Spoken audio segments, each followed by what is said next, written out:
Hey everyone, this is Ramin here. We called this episode Episode 0 because it was initially intended to be an episode of my podcast, Rainbow Brainskull, where Shane was coming on to be a guest.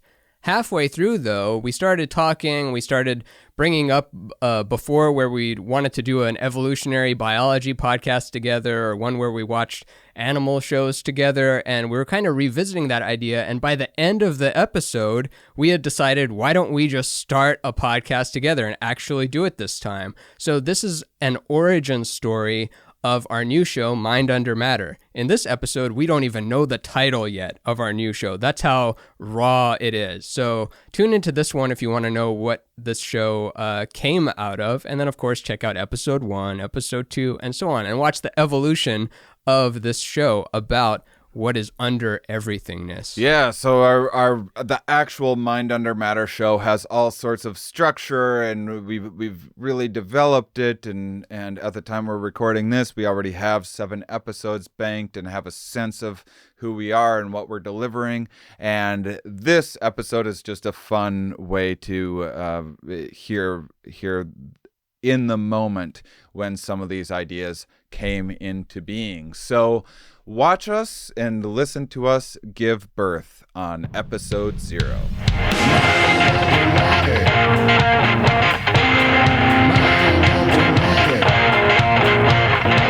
Keep on talking, honeys.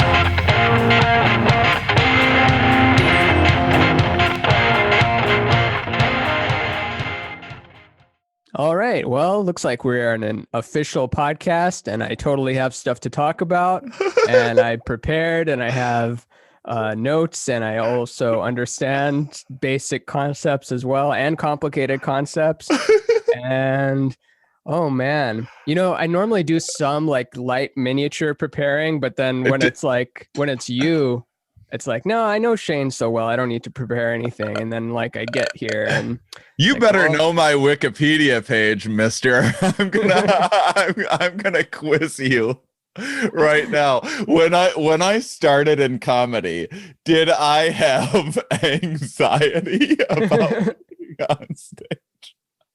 Yes. Ding, ding, ding. You got it. All right. Next question. Yes. And you've appeared on Conan 18 times. Oh, Conan doesn't even exist anymore. Nothing exists anymore. It's kind of fun. Like when 3 things go out of business, it's like, oh, but then when it's everything, it's like, sure, why not? Liquidation sale, everything must go. And we're like the last things to go. We get to witness the death of everything. And then like the repo people then point to us and it's like, all right, you guys get in the truck too. And then we go get shot in the back by, I don't know, whatever fascist government. It's amazing as a comedian to be like, we're not all Lenny Bruce or whatever, which I didn't even actually like Lenny Bruce much, but but we're commenting on existence in one way or another. We're commenters with jokes and like alien anthropologists, and it's amazing to be that for a living and then have like the one apocalypse happen where you definitely can't work. Or if you do, you're an asshole. And so you just gotta like watch all of it. And I don't know. It's okay if you're a really successful comedian, though. If you're really successful, you can go tour as much as you want because, hey, man, I gotta do it. If I don't, I won't feel alive.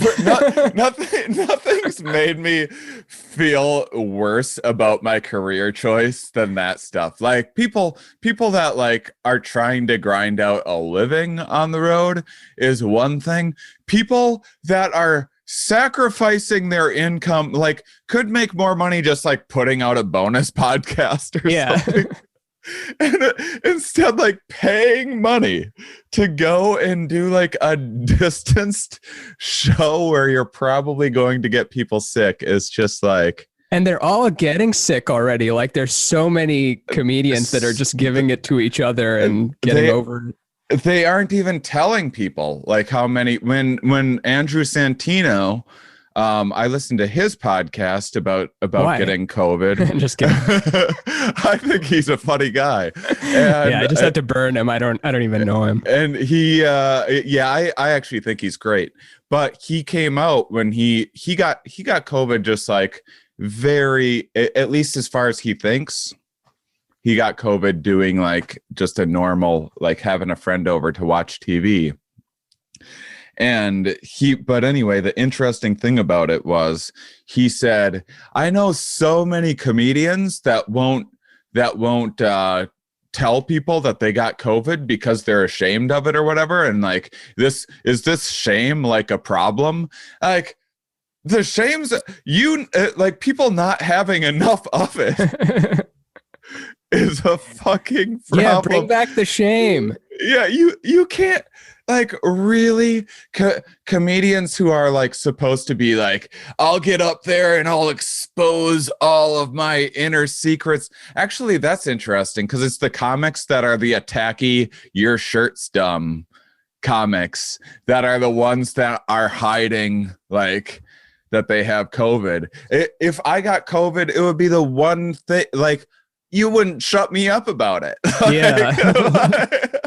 People would be like, God, Shane is sure riding that I got COVID. Yeah, you get in the news for at least 2 days, barring no major other news thing. But someone had a game where it was canceled, COVID, or dead. And the game is if you see someone trending, are they canceled, are they dead, or do they have COVID? And it's always one of the three. It's not they have a new record out. Oh, man. It is, when you say that, I think that I've gone a little off the deep end in terms of like rage scrolling. Like I know what I'm doing when I'm doing it. Like a lot of people don't even know that they're like, I knew the first time that I got off social media, like it was when I noticed that I would like scroll through Twitter. And I took like 3 years off basically, but I would scroll through Twitter and then I'd catch myself multiple times. I'm like, oh, you were actually having a nice time. And then you just started scrolling until you found something to be mad about. You can't do that anymore. And now I, like, with full mindfulness, go, ooh, I'm going to go get mad about something.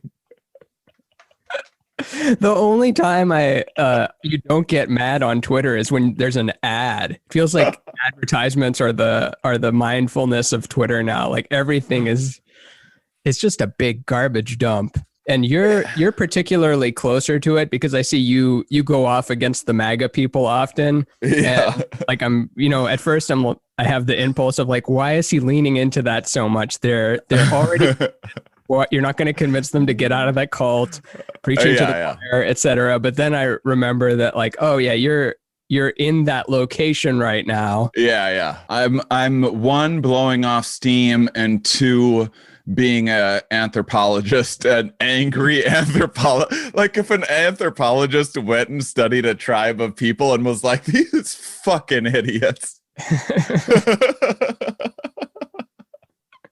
Which Yeah. which was like early anthropology, sadly enough. We're just looking at idiots. There was this guy Buffon who Is that where buffoon comes from? I wonder, actually. I don't think so. That there's Benedict Arnold and that kind of thing. I mean, the first buffoon was just a guy named Buffon. I really doubt it. De Buffon was an extra name. That it wasn't his real name was like five words. 5 MEODMT. Yeah, it was. So his given name was Jorge Louis Leclerc. Okay. And he was French. And then on top of that, once when he was traveling with a duke, he decided to add Clemente de Buffon. So you have to call him all of that, because he was like, I'm traveling around with the Duke. I better throw a little extra pizzazz on What's the Buffon mean, though? It's just like a name that he made up to like a fancy sounding name that I don't know, maybe it was Latin for something or other, but he was just like, my Georges Louis Leclerc or whatever isn't fancy enough sounding on its own, so now it's Jorge Luis Leclerc Clemente de Buffon, and call me by all of those names. And so there was this idea in early evolutionary theory that there were these centers of creation. It was actually when Darwin started. So Buffon was before Darwin, but when Darwin first started traveling and taking his voyage, he was actually looking for these centers of creation. Centers of creation meaning they were already starting to pick up on something was going on with variety and species. They didn't understand evolution, but it was like, why are things like so similar but different? And the centers of creation was like, oh, God must have made like one bird, and then there's all these other bird mutations, and God must have made like a cat, and then there's all these permutations, a wolf, and there's all these permutations. So there's these centers of evolution. And there was this popular, so when people first started coming to America, they were trying to get more people from like Europe to come to America, and Europe was trying to do like a lot of propaganda to like keep people from going and saying like America sucked and stuff, and it was like full of savages and all this other stuff. and so Buffon, who was the preeminent naturalist of his day, and he went around like cataloging all of the species at the time, and this was like his great masterwork and everything, and it was like in a lot of ways remarkable work that he was doing, but he had this idea of degeneration. So like things can degenerate from this center of these centers of creation. And so America must be degenerating from these centers of creation because it's further away. So Europe was like well curated by humans already, like farmland and everything else, and there was like streets and stuff. Going to America, it was like full of swamps and shit at the time, and so he's all in like your fancy French 1700s coat and like fancy boots, and you just threw a extra Clemente de Buffon on your name, and now you're trenching through a swamp and just like not having it, and so he started attacking. He was like, this is evidence of this degeneration. Look, all of the species there are smaller, and even going there, you start to degenerate. And so, look at these Native Americans that are inferior to us, but even Europeans that go there start to degenerate. And so then, like the founding fathers were getting all so like once they were in France, and Benjamin Franklin was like, "You wanna know what I think about degeneration?" Everyone stand up, and everyone stood up in the room, and the Americans were taller than the French people. Hell yeah. So he was like, ha ha, even though he was actually shorter, he was the outlier that was shorter. And so it was like, how could we get bigger? This is your whole argument. And that still wasn't convincing. And so Buffon was still coming at them with this, and this story is going to wrap up in a moment here. Sorry to monopolize this, but it's great. I thought this was the Buffon podcast. I've never gotten to share this with anyone before. Then he started arguing with Thomas Jefferson, who was a naturalist in his own right. Like he discovered there's a giant ground sloth named after him, the Jefferson Sloth, that he got like obsessed with. It was this huge, they didn't believe in extinction at the time, so they thought this thing was still alive, and it was like the size of an elephant. So he was like, hey, Lewis and Clark, you might want to watch out for this thing, like when you're out adventuring. It has like these huge claws and stuff. They thought it was like a big cat. So anyhow, so Jefferson not having trying to get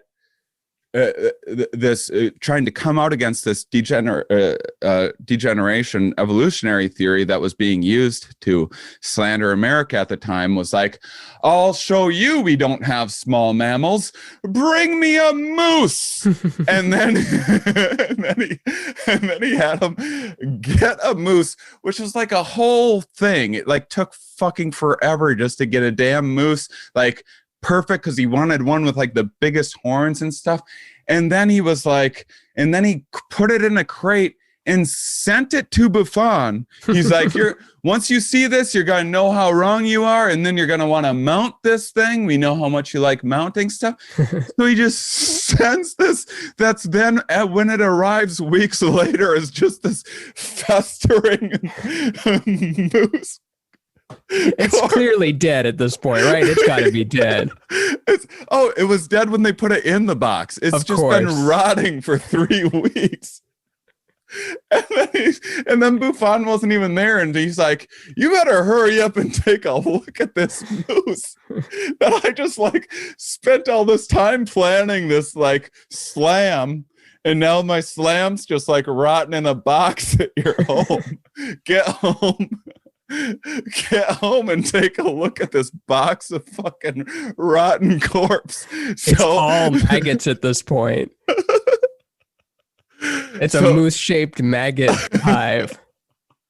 So I don't even quite remember how I started off on that Buffon thing. It was something about naturalist stuff, but that's the Buffon story. When was that? Was that fully well, the thing with, what was it called again? Degeneration Century. Yeah, Centers of Creation. Yeah. Like we're always trying to fit things into like these specific God particles, whether it's the atom or the quark or the molecule. It's like, well, we did it. Universe divides itself at this level and then it stops. It's like, nope, too small. You can't get smaller than a cat or a bird. God made bird and then the other stuff. There's no things that make up that. And that's just always wrong. There's always something smaller that makes the other thing. And I think it just divides forever. And also there's the common tendency to find oneself at the center of all of this, which is also the real place to be. Yeah. You got to check out where I'm at right now because it's awesome. This is the spot. All this other stuff. It's like, well, clearly Europe is the superior place because I find myself in it. Like any place where I'm born must really be something else. I don't really know that much about history other than the broadest parts of it, but me either. You just kind of wonder like what it was really, really like back then, because we're all so awful. And I know that the Europeans are worse than the Native Americans, but they were sacrificing stuff and scalping things. And like we were just kind of rough all around. And it ended up being whoever had the better weapons tended to wipe the other one out. But there was not these peaceful Native Americans that were one with the earth and just were in complete balance until the evil whites came and they said, we don't like your non-white skin, so we're gonna take it over. But if you were white, you would be one of us. Like they weren't even thinking in terms of white, probably. It was just, these are different people. These are savages. Yeah. They're done. Yeah. And every single every single group is going to have outgroup biases and in-group biases and stuff. And it's there's definitely one thing regarding that I heard years ago on my podcast that nothing else in this conversation, I remember it being a good conversation, but nothing's quite stuck with me quite like this is something about, God, that was a lot of build up and this isn't that great. But what was a lot of build up? Just the sentence you just said? What I'm about to say. Oh, okay. I'll lower the expectations by half. It's so in studies, when they have people like, how do you get the most accurate lens on things? You're going to have people like working cooperatively to come up with the most accurate picture, and then like you're going to test people and see like how accurate they were from helping each other out. And the system that works the most, there's a lot of different ways you can game it to like put someone in a position of like power or status artificially in a study. And basically the gist of it is that people in power tend to do better listening from like taking perspective, and people lower in power usually benefit from giving perspective. Benefit in what way? In terms of feeling better or actually having their status raised? In terms of those two coming up with the clearer picture of and then at the end of the study, they're both going to be tested on like cooperatively how well are they going to do on a test. And they basically, they're more in line with objective reality doing things that way.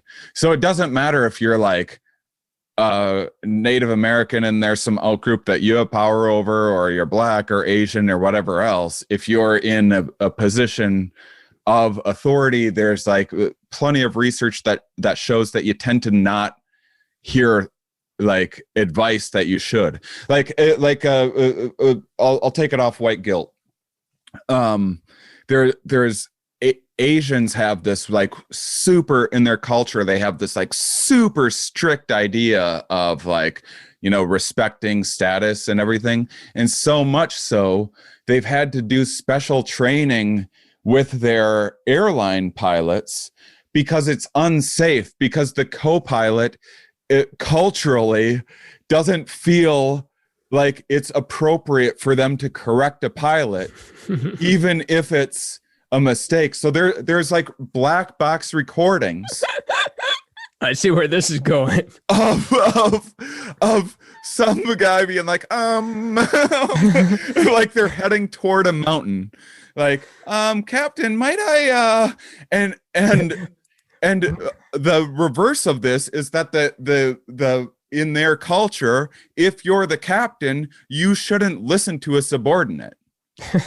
And so the dude's just flying into the mountain like, I better not listen to this guy. And that happened over and over again until they started, they figured that out because the Asian airlines were having more crashes than other airlines. That's so funny. Yeah. Isn't it strange how like the answer is kind of right in the middle? Because if you're too collective, you end up with that where you have to respect the hierarchy. And then in America, it's too much the opposite, where like, I ain't listening to what some fancy libs telling me about masks. I'll wear my whatever I want over my mouth. And I know it's always in a Southern accent, but that's the one people accept as the dummy. If you're a Southern accent and you're doing quantum physics, you ain't going to get even a master's in that bullshit. So, oh yeah, well, I mean, maybe that's why people like Jordan Peterson so much, because he has that wholesome Canadian accent. But well, it's got something to it. Well, you just want to listen to the next sentence because it's raising up in importance, even if he hasn't even gotten to the point yet. And the point's going to be coming in about Rule 8, which I talk about in Rule 4 as well in the book, which you can pre-order, which if you wanted to get the expanded version, I'll be offering a course that involves 8 of the rules which aren't mentioned in the first book, which you have to read the first book too, which people don't get, which they don't understand. And now it's kind of left the realm of what he actually talks about, because it's just kind of fun to stay in the register. Like, even after this podcast is over, I'm probably going to just walk around and just say, oh, there's a tree, and now there's the Brita needs to be filled, and people don't want to fill the Brita pitcher because they want the government to do it, which is its whole other bloody thing.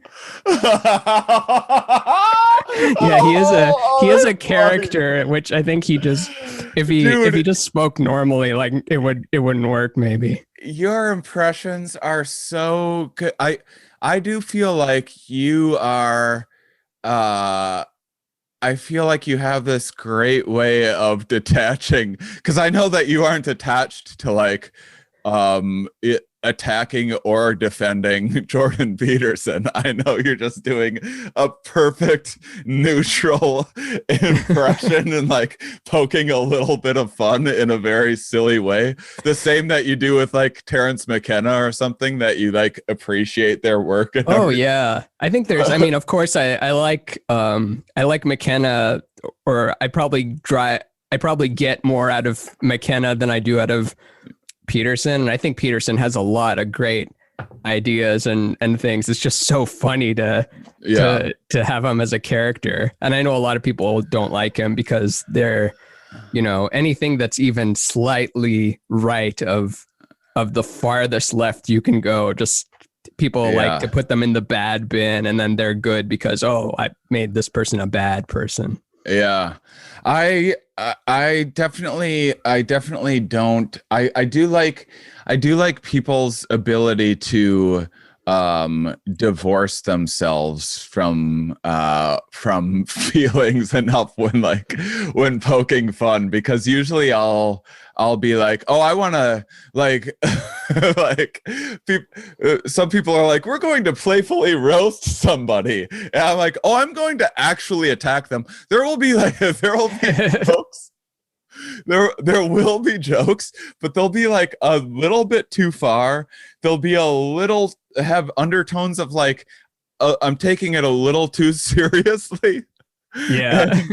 And that's definitely something that I'm exploring. I definitely I was bullied as a kid.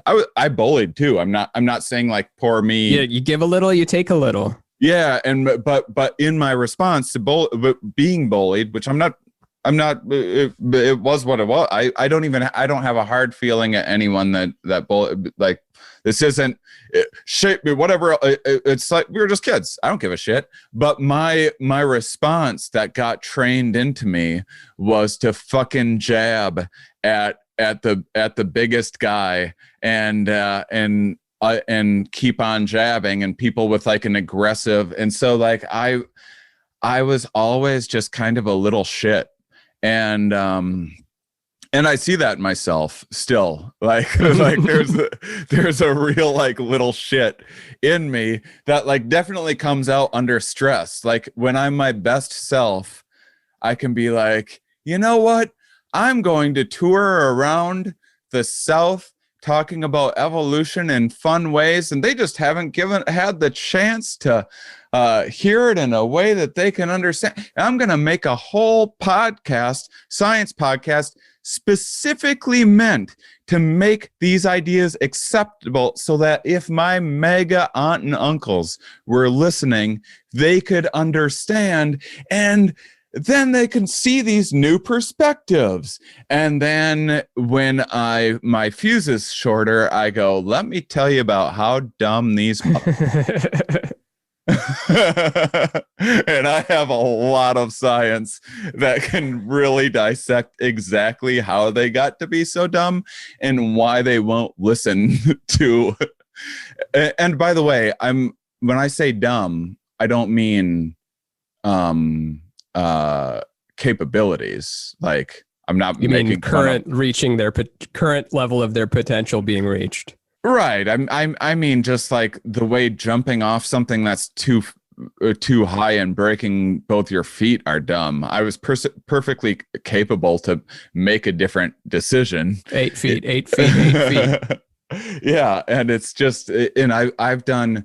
I promise you, I've done more dumb things in my life than probably your average MAGA person. I can promise you that. I would be shocked to find that I hadn't done more like stupid crap and like almost lost my life way more times than just your average like vanilla middle of the road like 9 to 5 MAGA. But those were all personal, unless you're about to correct me. Like the dumb things you did were putting yourself in danger, whether it's too many psychedelics or jumping off the cliff, etc. But not changing power. I never tied a rope around a crowd of other people and was like, "You're jumping too." And no one else gets a say in this but me. Yeah. Oh man, I was thinking about. So I haven't kept up with Here We Are much this year, and I was thinking about it. Like, I've almost been avoiding medical information because I know it's going to upset me to see how far off everything is playing out from what the people that know shit are saying. Oh yeah. Is it infuriating you to be talking to these virologists and then being like, well, I guess nobody listened to that and the government is going to be doing this instead and the population is doing this, even the people that claim to be about, quarantining and staying in, like that all goes out the window the week that it's not cool. If it's more about something else that week, then we're done with quarantine. Yeah, it's pretty heartbreaking, actually. And yeah, it's really frustrating. And like that's a lot of like what I'm like my stuff is on Twitter is like out of frustration. And I don't think that I'm right about and like. So there's a couple things that I have that I really take issue with, or not issue, that I find challenging. One is divorcing people from, or getting people to divorce the idea that science and government are two very different things, and how the scientific method works and how like papers get published and studies get done is a very, very, very different process than how elections and fundraising and that sort of stuff happen. And people tend to think of scientists as authority, and all authority, like, lump it all in together. And so then you have these things like if you were to take, so imagine a scientist saying, hey, we have these condoms. Yeah, this is going to be a fun party if it weren't for the condoms. But I like that there's a scientist, and I like that they're the one suggesting it. Condoms have this finding that if you wear a condom, it drives down your chance of getting disease down to like basically zero.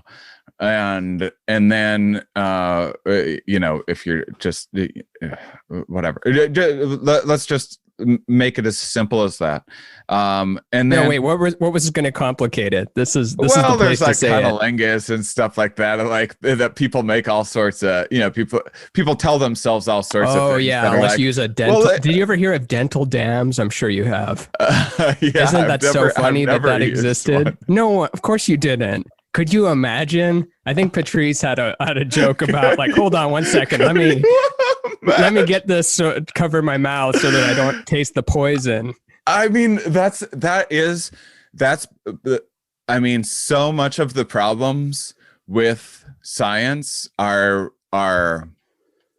that some of the conclusions are insanely inconvenient and like, not the, a lot of them is like putting a fucking condom on your life. Not always, but I'm sure there's plenty of science-based techniques that can improve your sex life as well. But the point is like, say we come up with this idea that condoms limit disease spread, and then you advocate for that, and then they're like, hey, maybe we should think about making some sort of policy, like maybe we should like give condoms out at schools or something like that. And then what some like government decides to land on is, in our country, condoms are mandatory. If you're having sex with a stranger, they are mandatory. You can go to prison if you bareback a stranger, and then another country doesn't do that. So you have like these two, they're like parallel in every other way other than this law. It wouldn't surprise me if there was more disease spread in the country that put that mandated condoms than in the one that just put the information out there and got it to people. It wouldn't surprise me. But that wouldn't be because people don't like being told what to do, and they might do the opposite, and it might make it sexier. Like once the government starts telling you have to wear a condom, like now you're even more of a bad boy for but you wouldn't then like look at the numbers and be like, oh, I guess condoms don't work. Like no, not using condoms don't work. Sometimes government mandates that like screw up the psychology and the way people do things might do, but these are two very different issues. The one is the issue is our condom scientifically proven to work, and two is the government going to be successful in getting as many people as possible to use them and use them correctly? So where you're going with this is, are you relating it to the mask thing? Yeah, and then just most of the COVID denial generally. I mean, this has been said ad nauseum or whatever the term is, but just it could not have been played worse. The whole thing with the, masks don't work and then masks work and then mask mandate. And then there's Trump going the opposite side. Then you've got Biden and Kamala with the masks in their promo pictures, which we got used to it pretty quick. But oh my God, what a dystopian image to send people 5 years ago, where it's Trump running for re-election versus Biden and Kamala Harris with these black masks covering their face. You'd just be like, what happened? I thought we were going to get, I thought it was going to be Hillary next, or it was going to be, I mean, who else was looking all right? Maybe Jeb was looking good to the more moderate people. The moderate people would have loved low energy Jeb. Yeah. That would have been a dream. Like, yeah, back to moderation. He's not as wild as W. He's more like his dad. I think that anyone who likes can go through. I just looked through all of my old tweets and things from 2016, and I didn't have one pro Hillary tweet. I didn't have one anti any other politician. I didn't make jokes about Ted Cruz or anything else. All that I did was say, what the fuck is this guy? What's he doing here? Oh, what? How is this possible? No, no, we don't. We don't go with this guy. Oh, like over and over and over again. And people were like, oh, stop being dramatic. I just went through my things recently. Like the things that I was told were being dramatic back then are so adorable. Like 2016, Shane had no idea. It was like there was one tweet that's like, he's probably just going to try to pardon himself for lawsuits from Trump University. Like, oh, you have no idea the things he's going to try to pardon himself. Yeah, which they're both cons, but it's, and I don't even really know the depth as to which they both are, other than with the Democrats, it's very obvious where they screwed over Bernie in 2016. Screwed over Bernie this year. And that same spike that you see, because, when they're saying the election was fake, they say that there was a big spike of Biden votes all of a sudden. And you see the same thing with Bernie. So I could see why people would think that they're corrupt like that. But they completely ignore the con side of Trump because it's a different style of cons, or they're like, they're the cons, but he's the good guy. But it's just a different con. Yeah, I mean, I get that, and there's a couple things. Man, we have a zillion things to talk about. So one, in terms of like, in terms of COVID messaging and stuff, first off, early on, I know from people sending me papers from like the here's why masks don't work. But there was just in March, they just weren't, like, scientists weren't sure what to say in terms of like, what should we mandate with public policy? At the time they were saying you don't need a mask, it was because they were on lockdown and no one was supposed to be seeing one another. And they didn't, like, so there was genuine concern within the papers is like, if you start trying to do a mandate, are they gonna, like, are people going to is this going to be too scary for people to, like, for a culture that isn't used to this, for people to see like a bunch of people? This was like all the discussions they were having. And then they they changed their mind and decided like masks are a really good idea. And then, I mean, and then, like, you know, sides got dug in, but there's definitely not, I mean, one, the whole both sides are corrupt thing is the one thing that I used to always, I mean, I've said stuff like that over, and if you like, because I just went through my old tweets. Yeah. I've said stuff like that over and over and over again through the funny, years. there's already a term for it. Like, both sidesism is a well-known term, and so is whataboutism. When people are talking about whataboutism. Yeah. And I think that the thing that I use over and over again is like, a centrist isn't someone that like sees like round earthers and flat earthers and is like, okay guys, Earth is a cone. Let's compromise.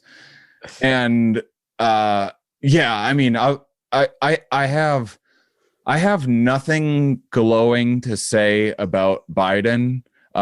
He seems too old for the task. Isn't that crazy? He's older than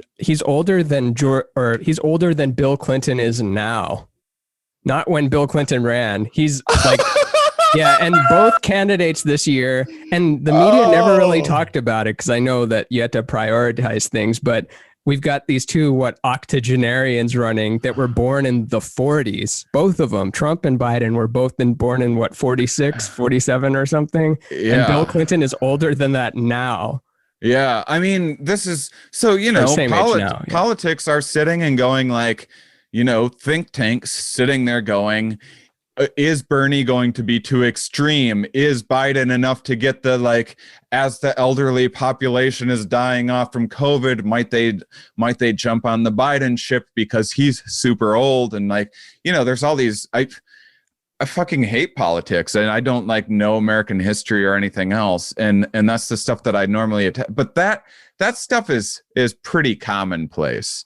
And both sides do that. But, like, I would have never, when people started wearing masks to be pro-social, I would have never in a million years thought, oh, just wait till these MAGA idiots start refusing to wear masks and then make it their political party. And, like, I just assumed people were, like, gonna have a little bit of a hard time getting used to it. And, like, everyone would get that this is like some pro-social behavior during a global pandemic. I had no idea like people were going to get so dug in. The split happens, and then both sidesism is used too much, but we're just describing the phenomenon that has taken place. Yeah. The amount of memes and artwork that I saw that are just like, wear a fucking mask, wear a fucking mask. And, like, that made me want to not wear one. Just the language which is used by the pithy side that is just memifying everything, or they take a screenshot of something Trump people do and then them being the most saintly, like, you're clearly making things worse. Just and there's also, like, historical, you know, we have plenty of historical, like, data on just how the human mind responds to global pandemics. During tuberculosis, they were trying to get people to stop spitting in the street. It was apparently quite common for people to like, like you'd see a jogger or like a 14-year-old boy like doing goobers or something, or you picture some old cowboy spitting or something like that. But I guess that was just like men, women, everyone spit in the street. It was like something no one thought about. And with tuberculosis, they were trying to see if it would help to like get people to stop spitting their virus everywhere. They probably shot the guy that said that, right? And shot him like a dog. They hated it.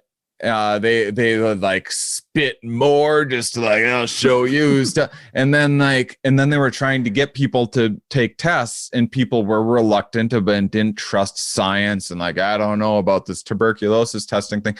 So they had to do all these dumb things. Like they did one of the most effective things was they did this thing where it was, if you gave your word that you hadn't spit on the street in like a month or something like that, and you get a tuberculosis test, then you get to test drive a Model T. And it worked. And it completely Holy shit. And now people don't just spit on the street like it's commonplace. Like if you just went to like Salt Lake City or something and people just like spit like they used to before tuberculosis, you'd be like, what the hell is wrong with Salt Lake City? Yeah. Like this is crazy. And so, there's a long history of people not managing this stuff well, but lots of countries did just have the scientists take over, did just have the scientists go like, hey, these guys are going to tell you what to do. Like Sweden, everyone's like, why can't we be like Sweden? Well, they had the scientists take over. They were like, the government was like, oh, we're out of this. This isn't, just do whatever. And the scientists opted to not do a full lockdown there, which and I don't know much about Swedish culture other than what I hear from Catherine's brother-in-law sometimes about the traditions. I love the Swedes. I think the Swedes are the coolest. Yeah. But aren't they more of a monolith? Like when you think of, I could be wrong with this, but you could have division where it's like, oh, the South Swedish people are like this and the Northern Swedish people are like this. But when you picture Sweden, it's like, no, it's pretty much a country that they're down with the same shit. Whereas like you take, some blue-haired trans person from Brooklyn as opposed to someone in Waco, Texas. It's two different species entirely, but they're both American. Yeah. And I know it's cheesy to say the blue hair. They always say like, the blue haired lib, blah, blah, blah. But, just to make the cartoon. Right. Yeah. Right. But we're bigger and we're more divided. So it's harder to get everyone on one page. And who knows if it would have gone the other way. I can't imagine it would. But if all the masks had like American flags on it and then the other half didn't want to wear them because it has the American flag and it's about colonialism and... I think things are going to get better in a hurry. And I think that also if instead there was just like Mitt Romney or something like that taking over and in charge, or even Mike Pence, like I'll go so far as to say that like even if like Mike Pence is put in charge right now, I think that things would be immeasurably better. But this is being taped on January 16th. So this will probably come out. I'm going to try to get this out as soon as possible, but doesn't Biden take office on the 20th? Yeah. So does it even matter? Or you're speaking like if this was a year ago? I'm saying like in a parallel universe. I don't want to just be saying, wait till the Democrats get in there and then they'll fix everything.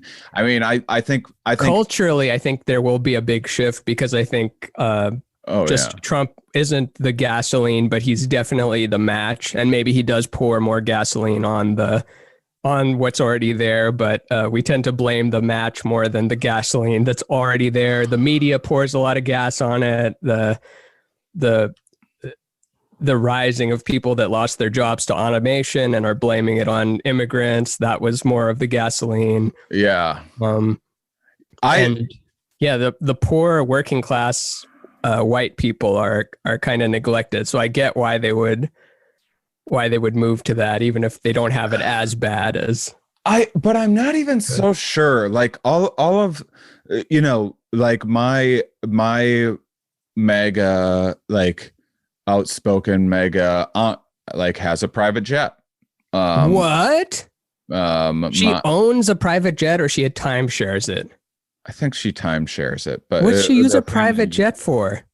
for flying around during COVID, it's just amazing. So is she one of those entitlement. MAGA people that is about like, they're afraid China's going to take over and taxes and that kind of thing?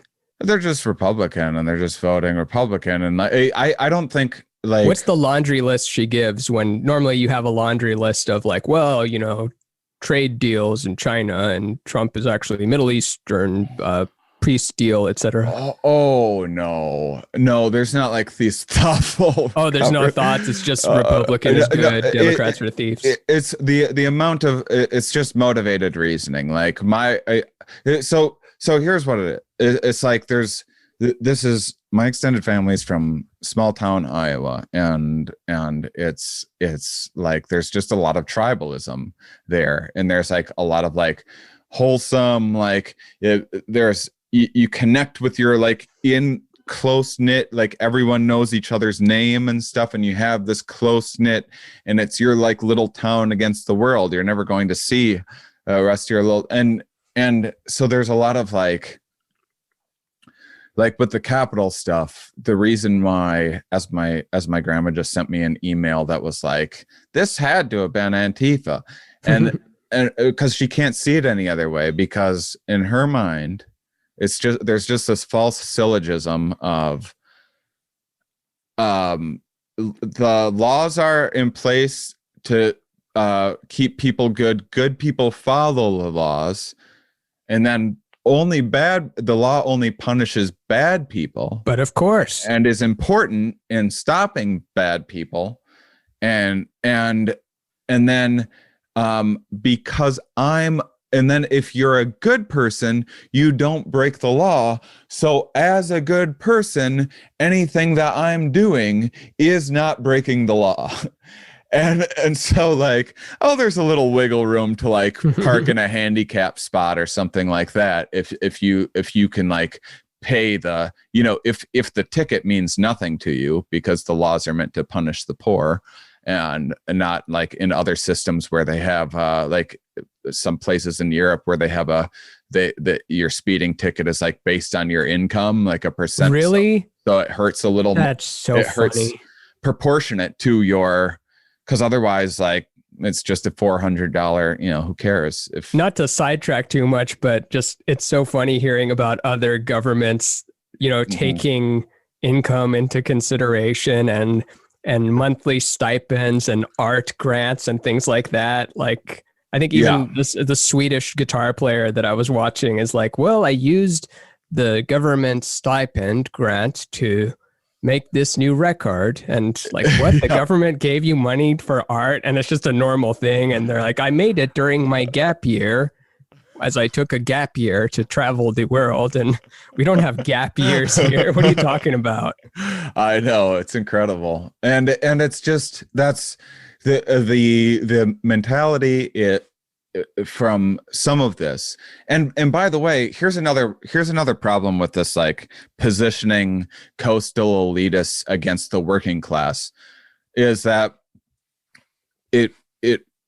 there's too many false equivalencies. One, you're saying like, hey, it's these entitled, condescending assholes. You're using a pejorative term versus a salt of the earth, wholesome, like I've done a lot of factory work. I used to go to a bar at 6 a.m. and like get blackout drunk with a bunch of factory workers. Like this Ashley idea Furniture, baby, of like wholesome salt of the earth. It's, believe me, there's for every academic that's like we need the intellectual dark web, because their academia is so woke and anti-PC you can't even say anything, and I study mammals and there's gender differences, and this is completely insane to say everything's a social construct, and we're not going to have freedom of speech to teach in the way. Well, that's your bubble.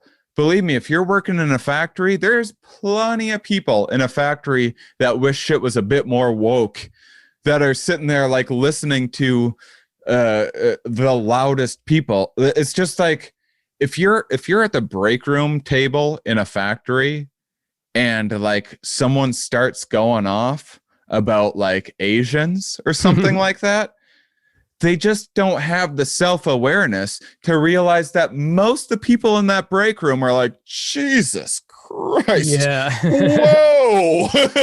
Yeah, you've been on the floor, whereas everyone else is just imagining this, perfect yeah, and it's creation not, of it. and so there's this other thing, like this idea of ivory towers is like, I promise you that you can fit 20. I've been to so many different academics' homes. I promise you can fit like 20 of their homes in one of Alex Jones' property. I just went on a hike. The last time I like met up for a socially distanced hike with someone, was like three months ago, with a biologist in town here, and the dude drives like a 2002 like Ford Focus or like some it's a piece of shit.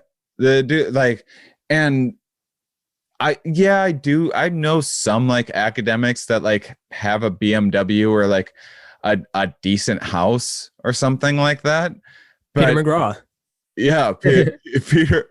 I've never been to his house. I just think he has a nice house, right? I just imagine he does. Yeah, but I mean, he grew up poor, right? So he's like, I think from what him better than I do, but when I spoke to him, he said he grew up poor and had like a very alcoholic father. So he was very anti-drinking and drugs, and was just like, I'm not going to be poor. I'm going to single-handedly become a professor and not repeat the cycle.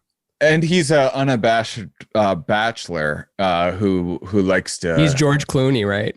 George Clooney is married now. He's George Clooney in 2012 or whatever. He likes dating, and if you want to be dating, that you better have a nice. For those of the listeners at home that don't know what dating is, he likes that means getting his pole wet. So there's like a little more incentive than, but like, you're talking about people that are like fairly agreeable and fairly conscientious and fairly like practical, pragmatic people. So like if they do have like a decent home, it's because they're like probably pretty damn good at budgeting and making like really cautious decisions. Yeah, but also unfair to compare it to Alex Jones, because he is the number one mega church conspiracy place, and he is, as an entertainer, he's just absolutely electric. And not like, don't take advice from him by any means on anything, whether it's health, government, aliens, all of it. Don't take any of that. But as an entertaining, like this loud, crazy man that like lists off 10 confirmed facts before he gets into his other point, which is like, he's already said 100 things that you need to fact check before you can move on to the next sentence, and that's exhausting. So generally you just kind of go with it. You're like, okay, yes, they drink baby's blood and it takes place in this building according to this document, which happened when the CIA switched powers in this year during Bush Sr. and the Skull and Bone. And then you're already like, you don't even know what to question. So it's just, he's creating a world that's completely different than this one. Yeah, and I wish that people did view it like pro wrestling, but I think that people even take pro wrestling a little too seriously. I tried to listen to him with Rogan recently, and I think Rogan, since he's on Spotify now, was like, oh, I better be careful having Alex Jones on. Like, so he would interrupt Alex Jones before the election. Oh, I think, this was before the election. This might've been a year ago, but before Alex could finish a sentence, Joe was like, hold on. You got to clarify that. You have to go back and I couldn't listen to the episode because I was like, that's not why I want to hear Alex Jones. I want to hear crazy shit. I'm not listening to Joe Rogan podcast for knowledge. I'm listening to it for crazy shit. And I don't even really listen to it anymore unless it's got like, I don't know, who's in like Mark Normand or someone who's going to shake it up a bit. His clip of Alex Jones? Alex Jones of getting ready prepping yourself to eat your neighbor. What? From like June. And he's like, I'm ready. And globalists, I'm gonna eat your ass first. And like didn't even know he was making a faux pas. So he's just angrily talking about eating ass. Hey, you missed the boat. The eating ass was 2015, Alex. Like, whoa. I'm not talking about being gay. I'm talking about killing and eating another human being who has a different perspective than I do. Yeah. Acceptance of gays has been a huge thing, not just for gay people, but just for non-gay people as well. Because before, like, men, I feel like we're afraid of being called gay. Like, you know, Andy Haynes's joke where I grew up at the exact wrong time because anytime you tried to do anything, like you'd get bullied and they'd call you gay and this kind of thing. But now if a kid gets called gay, he'd probably just go, well, I guess it's just part of my journey, and then would continue coding. And like, I wouldn't code. They would have called me gay, like throwing the football this way is gay. Everything's gay. And now like to call something gay is wrong. So I don't know. I'm all about letting, you know, the men or women or anyone's feel whatever. What kind of statement was that? I was trying to craft a perfect statement in my head and it didn't work. So let me just rephrase it. Death to gay people, death to black people, death to non-binary people. There we go. That's a good one. That's the other thing going on right now is that there's so much freedom of speech conversation going on. And the thing that is, used to be the left. The left used to want the freedom of speech, and now it became a right thing. And it's funny looking at news broadcasts from the 80s, and it's these two parties just kind of trading back and forth power of who gets to control speech. Yeah, I mean, there's a lot more things that control speech than just laws. Just like, you know, just in the same way that you can like hire or not hire people that you like, not necessarily based on merit. There's like plenty of ways. If you ask any of my like extended family, the mega people that I grew up around, who are all like super loud and like very opinionated, but like still pretty like wholesome people, but just like before all this, they just cared about the Packers and the weather for the most part, and can't wait like, to get back have there. been radicalized. Yeah, and Packers shouldn't be playing today. Weather's not good. Fuck you. Packers will play rain or shine. But if you ask them to describe what I was like growing up, every one of them will use one word: quiet.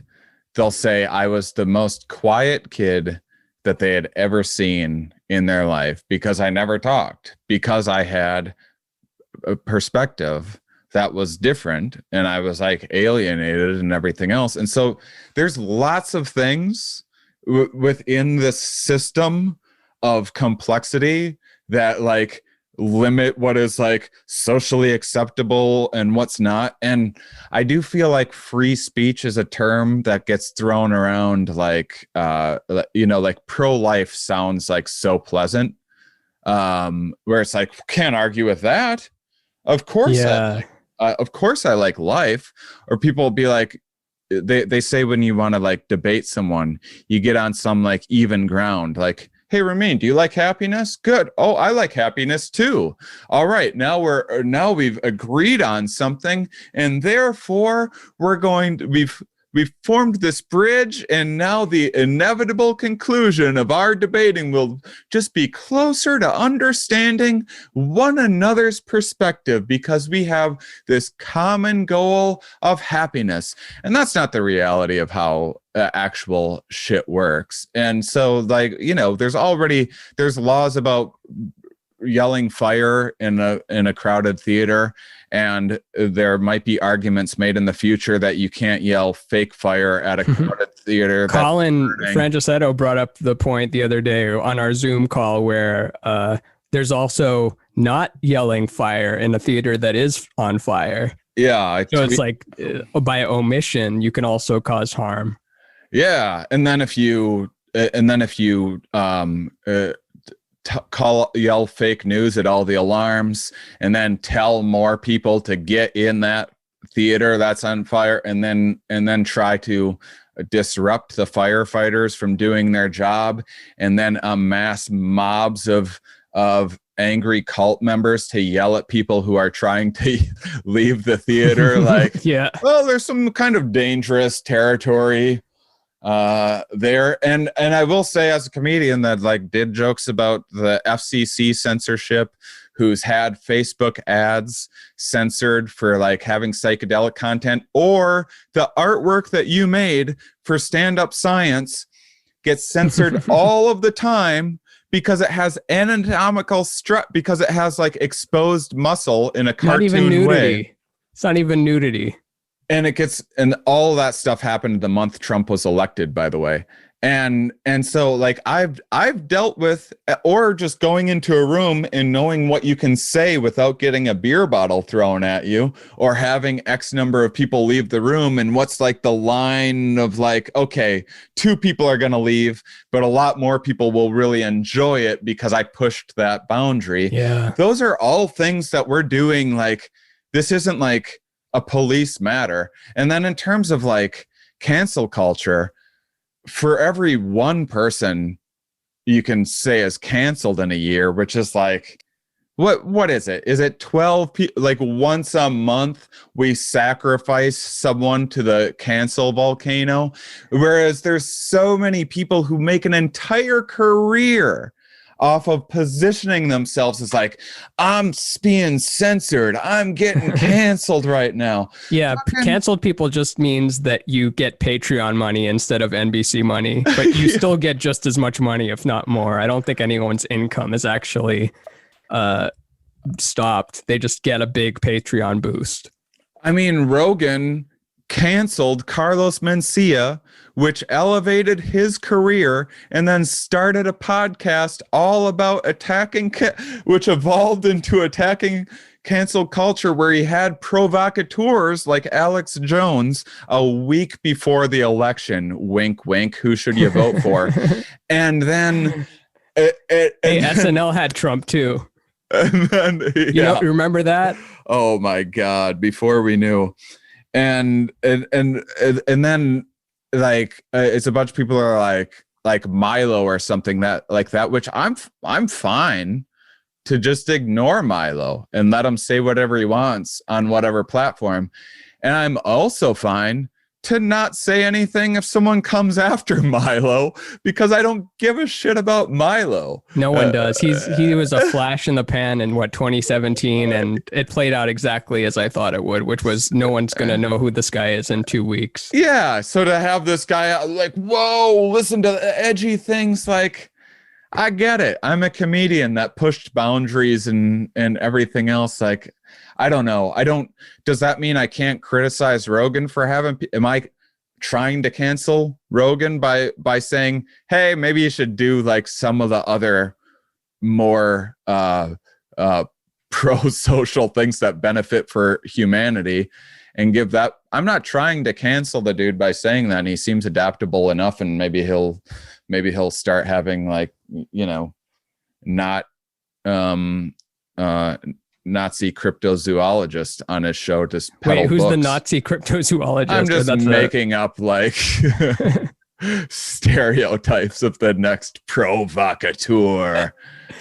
But it's earlier when I was saying that the left and the right trade power with the free speech thing, it's funny that like in the 70s and 80s, it was all about, well, this is anti-Christian. This, you can't make fun of Jesus. You can't say these swear words. You can't make sexual, like Prince was getting in trouble, like for Darling Nikki, for the lyrics of Darling Nikki on Purple Rain. And Tipper Gore is like going to court over it. And they want to get these censorship labels put everywhere. They were protesting Kevin Smith movies. Oh, that's right. Yeah. Yeah. Well, that would be in the 90s. Yeah. And now they're claiming to have the free speech thing, where now we're all about free speech, where you clearly weren't about free speech 10 years ago when it wasn't to your liking. Yeah, I mean, point to that. I guess not really. I my solution would be to encourage people to like ignore these people that I'm bringing up, but like once their voices are getting so big and so powerful, like at some point, I don't know what the solution is. It's funny because it's like anyone positioning themselves as a whistleblower now, like a lot of these like I was in academia and let me tell you how overly PC it was because they just happened to finish writing a book. Like most. And let me guess, the cover is them with like they're wearing an American flag with their duct tape over their mouth. Yeah. Or American flag eyes or something with the Statue of Liberty being silent. Your average scientist has like 400 Twitter followers. They didn't get into science for the money. They didn't get into science for the fame. And those people trying to position themselves as whistleblowers are usually just doing junk science. Like Andrew Wakefield, the guy that started look that up. He started the Wakefield as in awake. Yeah. Yeah, everyone pick up Andrew Wakefield's new book, Destroying America, or whatever it's called. He started the autism vaccine stuff. He was so this is an example of like actual bad science and how the scientific community responded to it. So he put together a study that it later turned out was funded by some people who some lawyers for representing children. There was association made. So there's like a long history of it. Like autism in the first place was like there was like this scientist that tried to get that label during World War II when Hitler was killing anyone that wasn't different. And he was trying to be like, oh, look at these grand skills. So the scientist was like trying to teach these people with a deficit, like these like and like exploit their abnormalities to make them look like they had like well, let's not euthanize a talent like this. That's like where some of the. So when people are like, where did autism come from? This new thing, it's not new. It's maybe being diagnosed more than ever, but that's where like this idiot savant kind of stuff originated from. It was trying to save people's lives from genocide. And so it went back further than that. It was just characterized in a different way, and language has an effect on culture. And then it mutated over time until there was this association made of like everything seemed fine, and then you stuck a scary needle in my kid's arm, and now they're autistic at the exact same age that anyone becomes autistic, whether they get a vaccine or not. And there's like no higher rates of autism amongst people that have been vaccinated versus people that haven't been vaccinated. But he was paid, but they were trying to sue. When people are like, how come vaccine companies don't have liability, is because they had to like constantly field. I'm not saying that's right, but it was a response to the constant onslaught of lawsuits by guys like, so you would get someone like Andrew Wakefield to run a study. His study was, he got, it was a sample size of 12. Bowel movements, right? That's what I read on the thing. 12 autistic bowel movements. Linked inflammatory bowel symptoms to autism. Yeah. And it was basically he was a gastrologist. He was told to make this connection. And since all that he knew was gastrology, that's what he used. But he actually collected those samples without parents' permit. He went to a birthday party with autistic kids, ran the study without their knowledge. Did he dress up as a toilet? Or he just hid in under the sink cupboard? And then I think he eventually ended up, I think he made some the original stuff was just observation, and then after that he like asked to like take samples or whatever. You don't think that you'd find yourself in that situation at an autistic kid's birthday party waiting to take stool samples without their consent, and you don't think like, maybe I should take up guitar again? Maybe this has gone too far. So this dude that knows nothing about children and knows nothing about autism writes this paper that somehow got through and published in some like, small journal. If you apply to enough places, things will slip through. And then it was immediately retracted by the whole of the scientific community. None of the stuff replicated. It came out he was paid by these lawyers. And the genie was out of the bottle.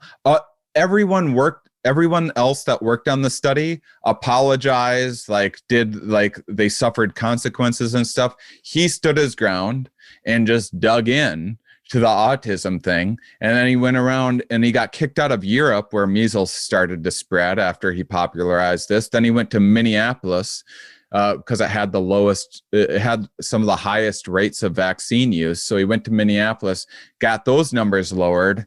And everywhere that he goes, measles starts popping up years after he's been there. So he just runs around like Johnny Measles Seed. Where's he at now? Is he in trouble?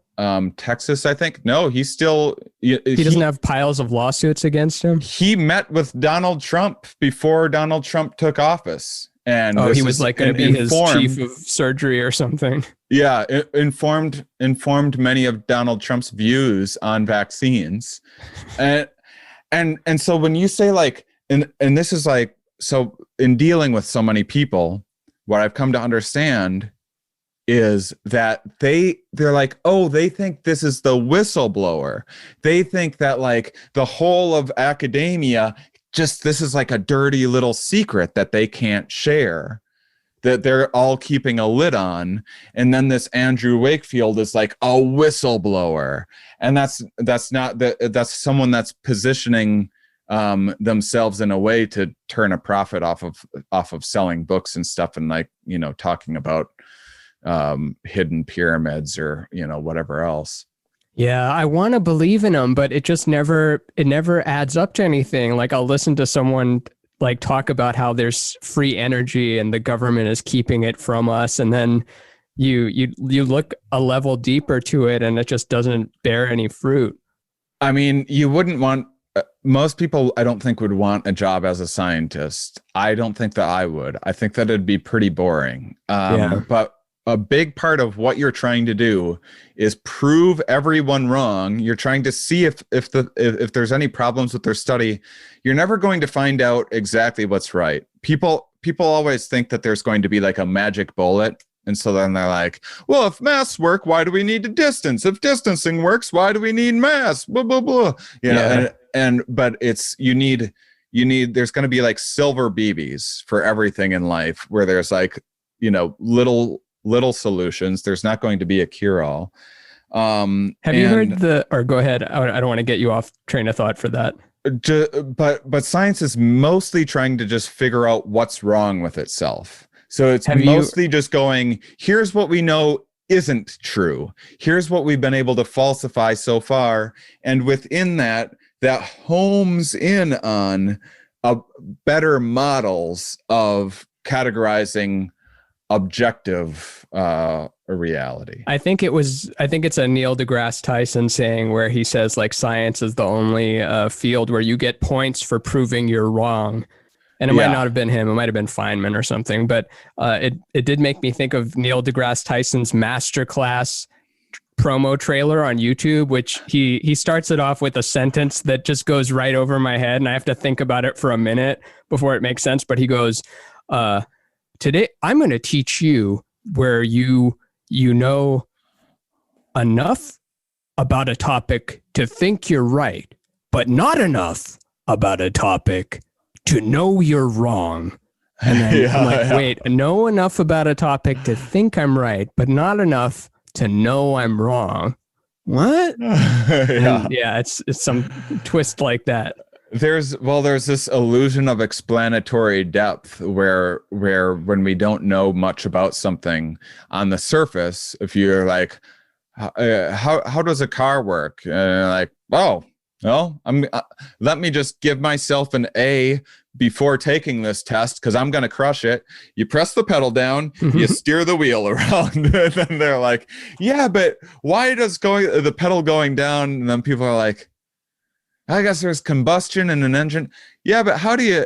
And so you find out in a hurry. This is why where Dunning-Kruger comes in, where you have this U-shaped distribution, where the less people know about it, the more confident they are in there. And so you're like, how's the car? We're like, yeah, I know cars. And then you start reading like a mechanic's manual. And then immediately, as soon as you start learning about a subject, there's this huge dip. This is where like imposter syndrome and stuff is coming in. And like, oh my God, I don't know anything.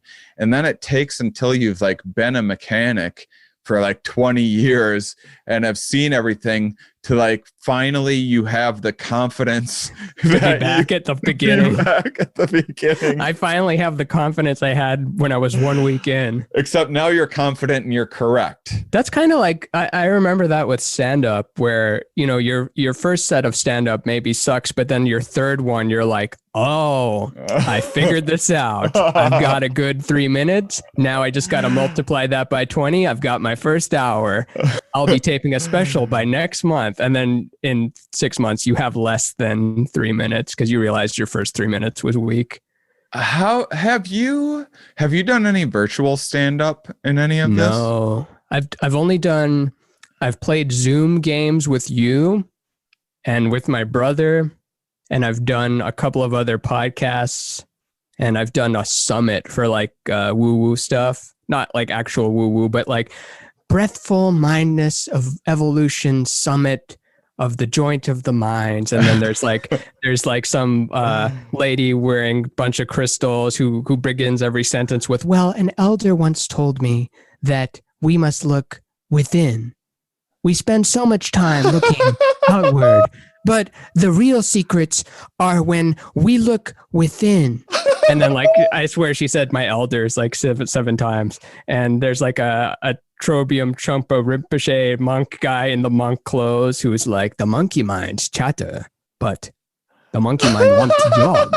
So you give monkey mind a job and then you be free. You don't want job. Monkey mind want job. That's why it makes you stress. But if you give job to monkey mind, you be free. So let's try it. Dude. You say, give child support to my wife? No, that's monkey mind. Do not give child support to wife. You keep money for self. You buy beer. You free.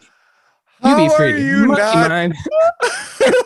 And then there's me there like, yeah, so I started stand up in 2014 and then I moved to LA when around the same actually I started stand up in 2007 and I went to 2014.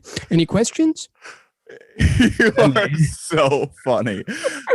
Why don't you do like your impressions or something on TikTok or something like that? I keep telling myself I'll give you the answer because I have no energy because I spend all day in bed and the only energy I have is if I'm in a Zoom context like this, like where and we rescheduled this like 8 times and I've rescheduled other people 18 times too, because I'll have brain fog or depression or sleepiness and I'll be like, well, put it off. So now I have energy. But normally the only energy I have is to make an image and then I post the image and then it gets the likes or whatever. And then I'm like done for the day. But I'm like looking at YouTube and TikTok all day being like, how do these people have this energy to do this dance, let alone to talk to the camera and then put it out there? I don't have it. I need to take some kind of SSRI or something, man, because the next time I share your work with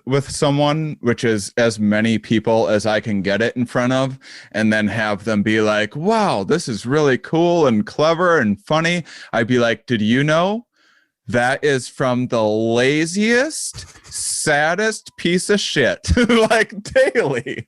Yeah.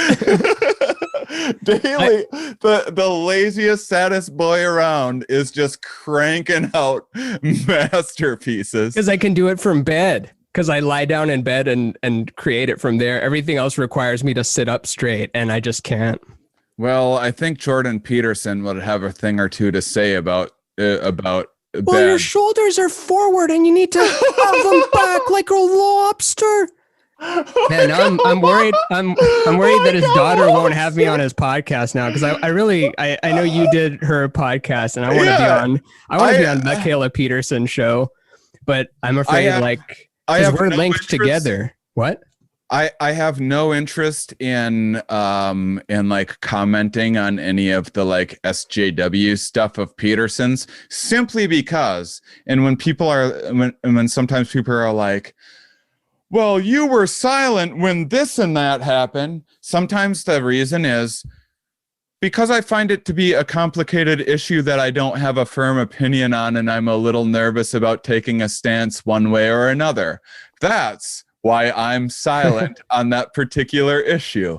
But I get he probably gets death threats from the left a lot, but I'm sure that AOC gets more death threats from the right, which is why I tend to forgive people that are extremists sometimes, because I'm like, I get it. Their inbox is probably a nightmare and they're subjected to hate a lot.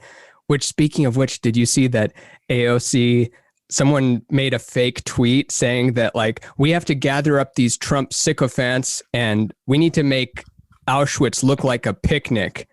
And it was a fake thing. She didn't say it, but it was being circulated as though she said it. Yeah. And I don't know. I thought that would be so funny if she actually said, let's make Auschwitz look like a picnic. God, the kind of projecting. It's pretty amazing. And it's so I'll say this. There's plenty of people, like the guest that I've had on 3 times, Nina Pfefferman, who's my favorite resource in terms of COVID, which if you want someone on that can answer any question about COVID in a reasonable way and everything else. How did Hillary Clinton and Dr. Fauci concoct such a deadly weapon that was only targeted against the right? And how come we're not seeing many cases of it on the left? Well, because she's an epidemiologist, so rather than an infectious disease specialist, understanding exactly how COVID bonds with the ACE2 receptor, that's not what she does. These aren't all one job.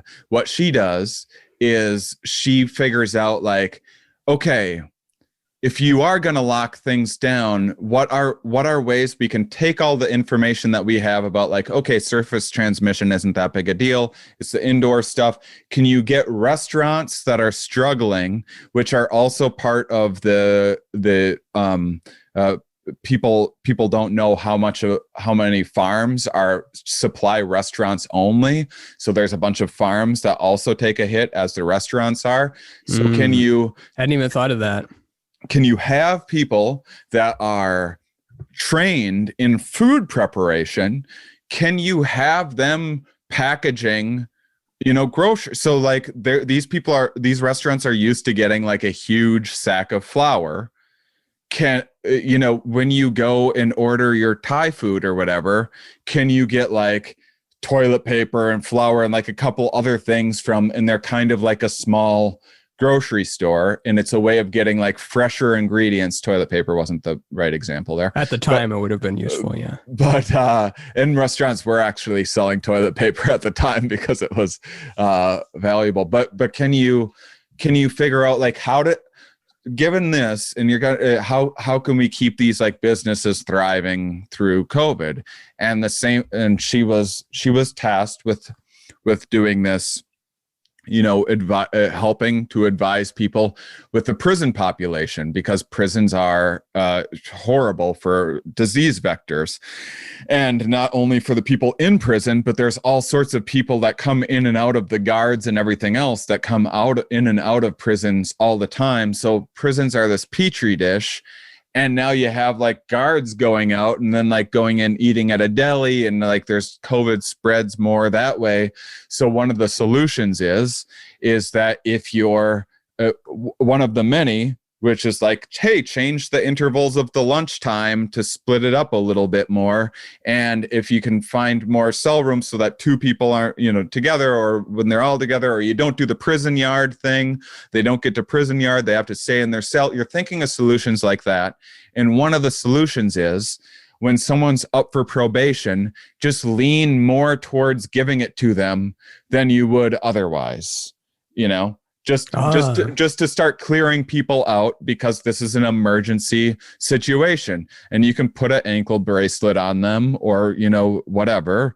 But this is an extreme situation. So we're going to do for like these nonviolent drug offenders that are up for probation, we would like you to bias your judgment toward letting them out to control the spread of this disease. And she got so many, and no one even knows. People would get like a whisper of this work, and she got death threats. She doesn't even have like a Twitter or a Facebook or anything. And this woman gets. You're gonna let the violent druggies come affect our youth? Yeah, exactly. And it's private prisons too, so they have a vested interest in keeping them full and using the slave labor. Yeah. So, but the death threats from people but those are the bad people, and they're going to come to the playground and kidnap my kid, which maybe 1 out of 100,000 will, but your kid sucks. So you're going to have like a little bit of like schadenfreude from me when like now the people that were. What's schadenfreude? Oh, like I didn't take German. Feeling good at the like demise of others, like like feeling happy when like someone like something bad happens to someone else. It's like a guilty pleasure. Oh, are you saying as a result of the Trump people losing? As a result of people now having to go to prison, these people that thought, prison is for like bad people and people and stuff. And now the same people that have voted for profit prison are going to be screaming defund prisons. Do you know what I want to ask the person you brought up? What was it? Nina Pfefferman. Pfefferman. There we go. I knew it was like pepper sauce or something, but I was like, what is it? Pfefferman's salad dressing, something like that. I want to, before I say this, I got to preface, I believe we should abolish the police entirely. Silence is violence. Yes, queen. Okay, there. I got that out of the way. But I'm very curious to know. Dude, you make me laugh harder than anyone all of the time. For the listeners, I'm always trying to text and call Ramin just because anytime I can get him on the phone for 30 minutes, he cheers me up every time. I was going to bring this up to you like off the episode, but let's put it on the episode. But I was toying with the idea of you and I like years ago thought of doing a duo show, like a regular series on something. I would fucking love that, and man. if we schedule that, then I feel like then we'll regularly get together. That is, I don't even need to think about that. Deal. Oh, cool. You want to do anything like that? Because your show is a science show, and then if you need to get your non-science-ness out, like just the pure comedy side, which we can integrate science, but it's not like purely science. It can be about the news or about like about animals or something. Well, there's this really hard problem that I have, which is like I learn these things for the first time. And I'm like, God damn, that's so interesting and so fucking funny and like peculiar. And then I like interview a scientist about it, and I'm trying to like, I'm boning up on everything that I can to like have the most informed discussion that I can. But then people aren't hearing my response of like getting this information the first time, like, what the fuck, and I've always wanted that of like having someone that's like, it's kind of like showing someone like Your Mom's House, showing someone like hilarious YouTube videos. I love Your Mom's House, by the way. Whatever. I just got into it this year. I haven't listened. I just know like they show a lot of videos of like it's mostly just an old man coming. That's like 75% of the show. It's just like a loop of a guy going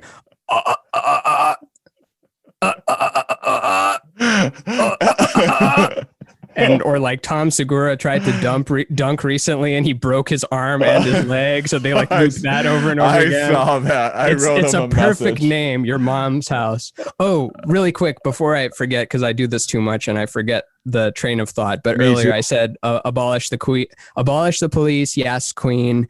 Silence is violence. Yes, queen. Good. I got that out of the way. But I'm serious. I want to know if the protests, the George Floyd and Breonna Taylor or protests during the summer, I'm genuinely curious if that contributed to a rise in COVID, because there was articles saying like, no, it actually made things better. But I know that that's got a bit of bias in it. Oh, and I yeah. wanted to know if it really did contribute or not.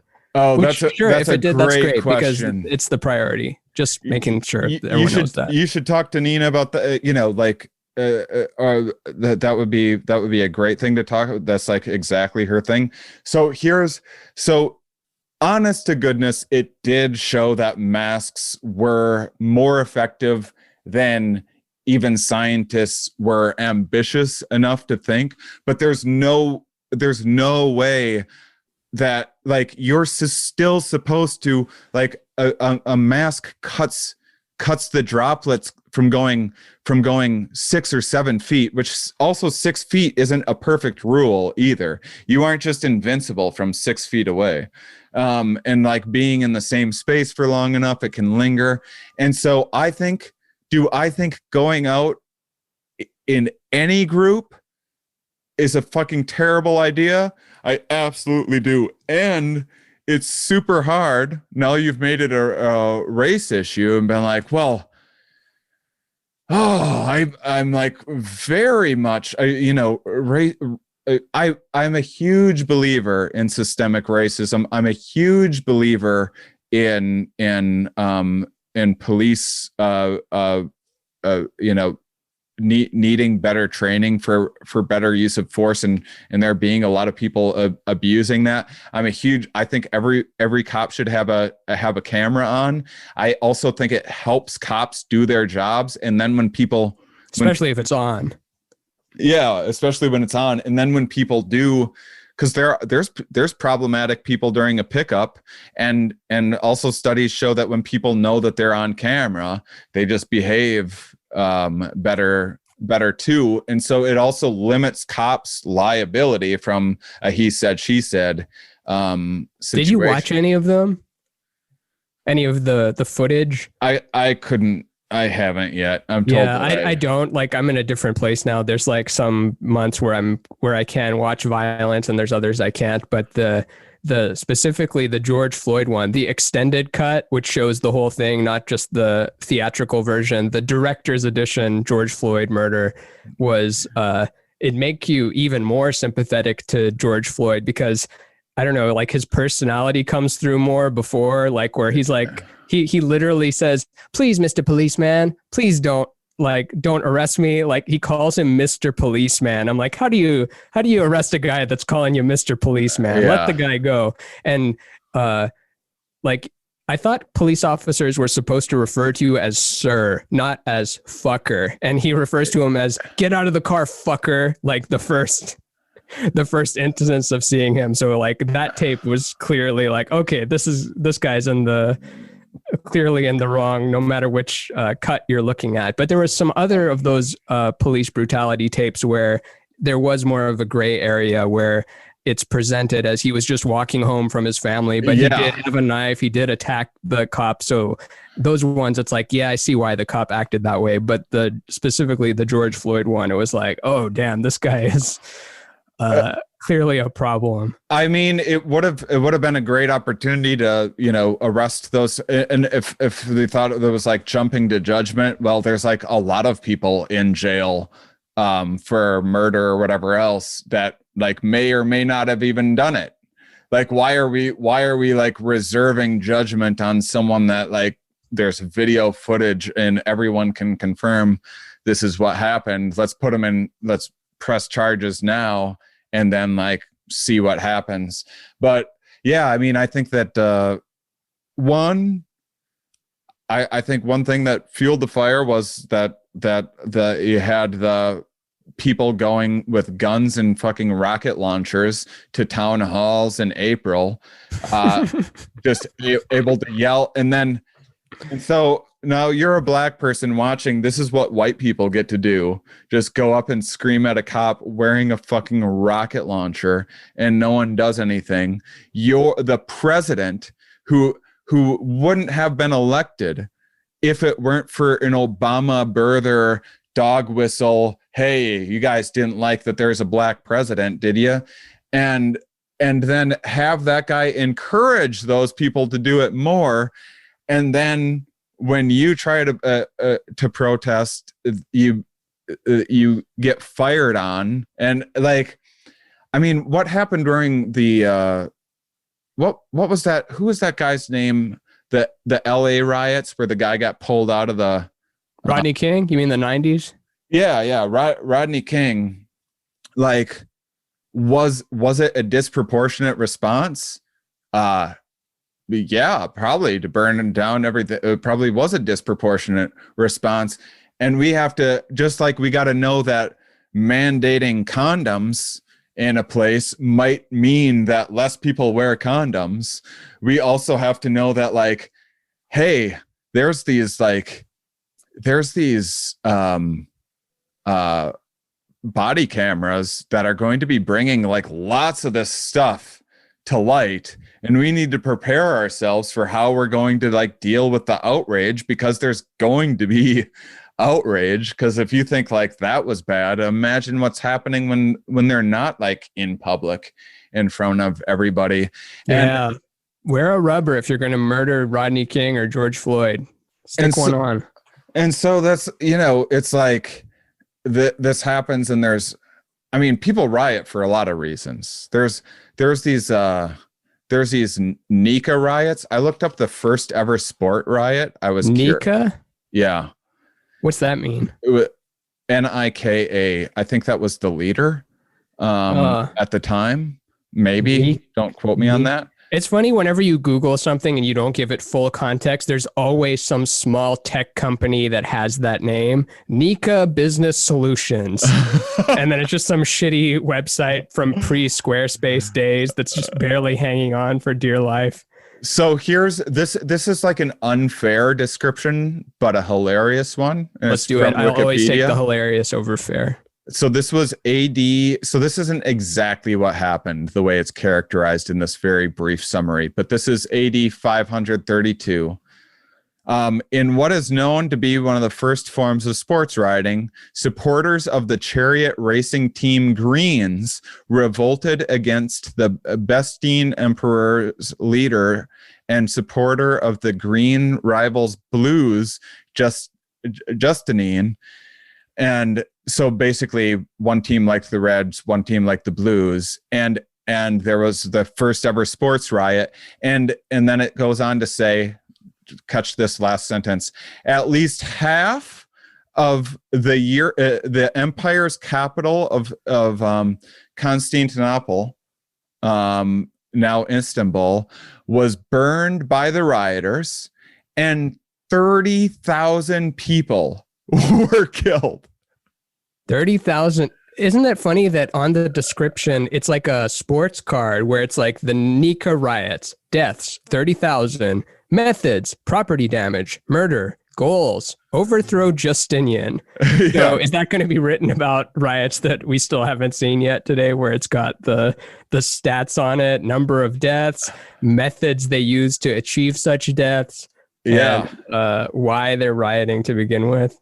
Yeah, so I mean, I think that we need to be aware that more protesting is probably going to happen if more of this stuff and how to manage it better, because I do think I don't want people burning furniture factories and or just a little, maybe not every day, because we need somewhere to sit.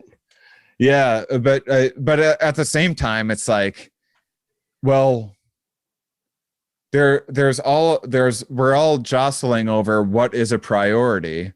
And if you look at the data, like, I bet a bunch of people that got together for Christmas and Thanksgiving because they didn't think COVID was that much of a danger, if they would have thought that them doing so would maybe lead to an angry mob burning down one furniture someplace in the country, I bet people would have stayed at home for that cause. The butterfly effect. And so it's like these, I don't know.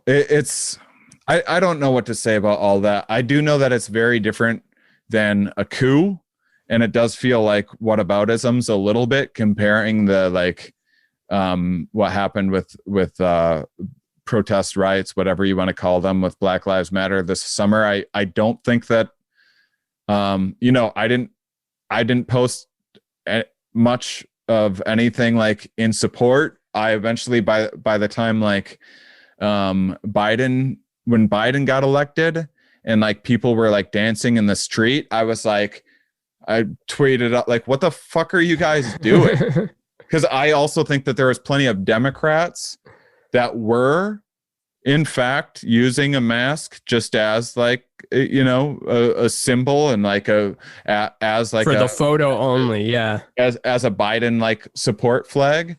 And then as soon as Biden got elected, we're like, okay, we don't need to wear that. The game's over. He's right? got a plan. He's got a plan. It's over. And you don't need to convince me that there's people on the left and the right. The reason why I rail against conspiracy theorists so much on my Twitter is, as you're right, I don't have any MAGA left, and I am preaching to the choir. But when I'm attacking conspiracy theorists, I am intentionally poking holes in the logic of people who follow me. I'm responding to what they're coming back to. I'm responding to, because I was you have a documentary about psychedelics, and I would be shocked if it the Q shaman guy. I wouldn't be surprised if he follows me. If he has an Instagram, I wouldn't be surprised at all if that dude follows me. I don't know if this is true with all of them. Certainly with a lot of them, but when they did face recognition, and who knows if this data is accurate, but a lot of them aren't even Trump voters. They're just mentally ill people. Like, they didn't vote for anyone in 2016. Well, I think that was the healthy, fit people, were like the conspiracy, like red pill guys that made it through first. The people in Walmart had just like pulled up lawn chairs to like watch the siege or whatever. And I also think that one thing that we could all bond over isn't going to be happiness, isn't going to be let's all treat one another respectfully. I think that there are ways of figuring out what's objective reality, and then figuring out, like, exploring cognitive biases and seeing what happens in all political parties, because we are all using confirmation bias to validate our own bullshit. We all have motivated reasoning. You don't need to look up what comic is like, whichever comic is touring the most are also the ones trying to dismiss COVID the most, And so we all have motivated reasoning. None of our perspectives are going to be perfect. And I think the problem is in top-down thinking. If you look at, like, how could that Q shaman be on the same side as the mega people? It's like, well, it's both top-down. Like, the one dude thinks he's, like, fighting against the lizard people, and the lizard people are, like, this source. There's some mad scientists and the Illuminati plotting against us all, and the mega people just think they're like fighting for Jesus. And and plenty of people have made the case that the SGW and like the political culture is like a form of new religion, where people are saying, oh, everything's culture. It's this top down, no one has any accountability. It's this culture that's bad. And you could say that that's top down thinking as well. I would love to see people exploring the emergent, like the blind, unintentional processes that happen that give rise to these emergent properties, and thinking about things in that way more. Is it just like we're so new to internet, and the internet in its actual form? I know the internet was made in the 60s, but as far as it's actually existed, it's been like just 2 decades, a little bit more than 2 decades. Is it that just stuff spread so fast now that even if we did have that approach, we're already too late. If a screenshot of a fake news article can convince people more than an actual news article, they just... Yeah, and there's these incredible technologies that are like mismatched with our hunter-gatherer minds in all of these ways. Like, and we're up against some of the smartest people in the world are working full-time on keeping us addicted to these things. Yeah. And then a lot of times there's like just mistaken processes too. Like there's, there's, you could say, take these windmills that kill birds sometimes, right? Yeah, we got to tear them all down. So you could, if you're someone who makes, like, I promise you, no one constructed and engineered those windmills going, boy, I hope I can kill some birds with this thing. This is actually a bird killer that I'm going to market as this clean energy source. It was probably an unforeseen, negative byproduct of this.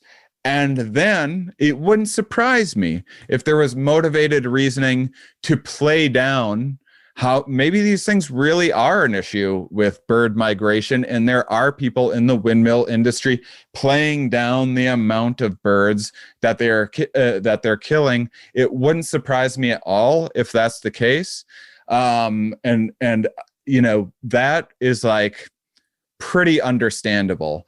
But to have like some like Donald Trump who's stripped decades of environmental protections in his short time, to have him be like, these things are killing birds, we should get rid of this. Like, yeah, you don't care about birds, dude. Come on. Give me a fucking break. Like, how obvious can, like that's plotting.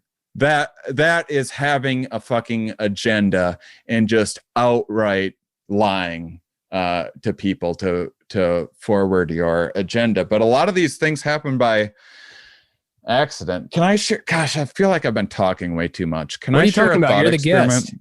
Yeah, of course. And you're the guest on my show, so that's good. People have already heard about whatever I'm about. Well, I'm just like... Right? I think so. I guess. Message me if you don't know what I'm about. Well, I get in my head about freedom and Jesus. I mean, I don't want to monopolize the conversation, but so anyway, I'll just insert me telling stories in between. If you talk more, I'll just go in and edit like me saying an interesting anecdote. This is just me getting in my head because that's my MO. You're going to have plenty of opportunity for riffing on this. This is a thought experiment. So imagine here's how I view this instead, and don't put a lot of stock in what the human is in this metaphor, but imagine, so this is a metaphor for like the kind of mismatch that the same DNA that made our ancestors and prepared them for hunting and gathering over the course of 200,000 years is now like an astronaut or a farmer or a podcaster, like the same mostly DNA. A podcaster, mostly a commenter, actually. Mostly someone that comments on content. Let's not start with astronaut. Let's start with someone who doesn't make shit. And then the small 1% of people that actually make shit. And then the 1% of that 1% might qualify to be an astronaut. What's that one? That dude Rex, whatever, that like Rex Friedman that tweets stuff or whatever, retweets things. I don't know. That's a weird, he's like an old sports player and he's like rebranded himself as like, wow, this guy digs up the funny videos for a content curator. Those are the best. Fuck people that make content. We need more content curators. Yeah.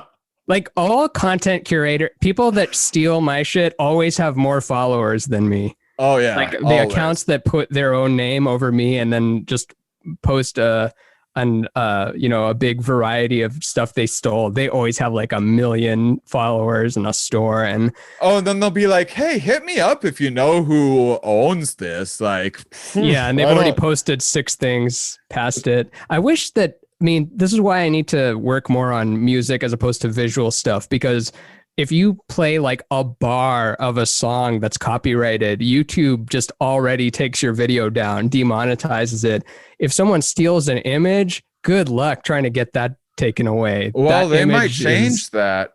See, that would be something to, I think that they would be able to do that in the future. But you have to fill out a form, like every time there's a copyright infringement, you have to put your address, your social security number. But then there will be a service someone will provide a service that will be like, hey, every time you put this instant copywriter, and it's just like the same as posting on Instagram that you would normally. I want blood just built into the button. I want so much blood. I'm very much like I'm like Prince, who would go into record stores and just grab all the bootlegs that he found, and he would just walk out of the record store with bootlegs. And he said he had a team of fierce black female lawyers who were just on your ass if you did anything even near stealing him. Okay, I'm not that far into that. I don't mind if people share it and credit me, but when they cross out my name and then put their name on it, that pisses me off. Oh yeah.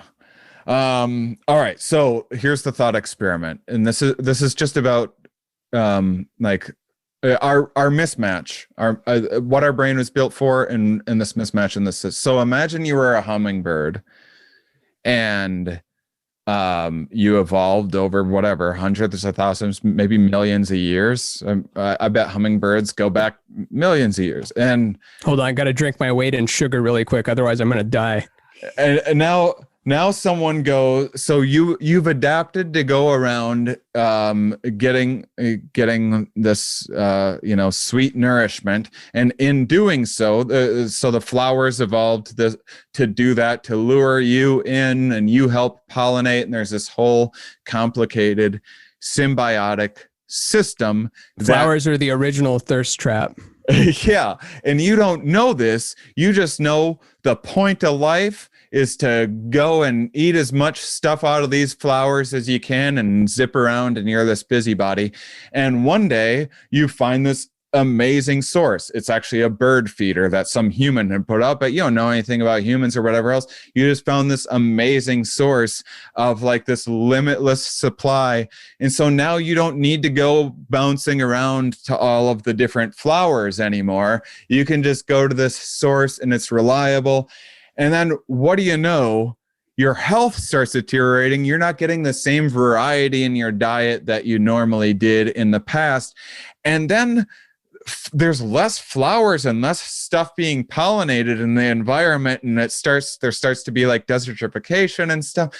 And you don't know why. It just like seems like the world's changing and going to hell. And like, if you start becoming mindful of this, of making this connection, the conclusion you might rightfully make is like, whatever this thing is that comes out and puts this food source, this thing is trying to poison. This like supernatural being is trying to fill us full of junk in our world, and they're making the world collapse around us.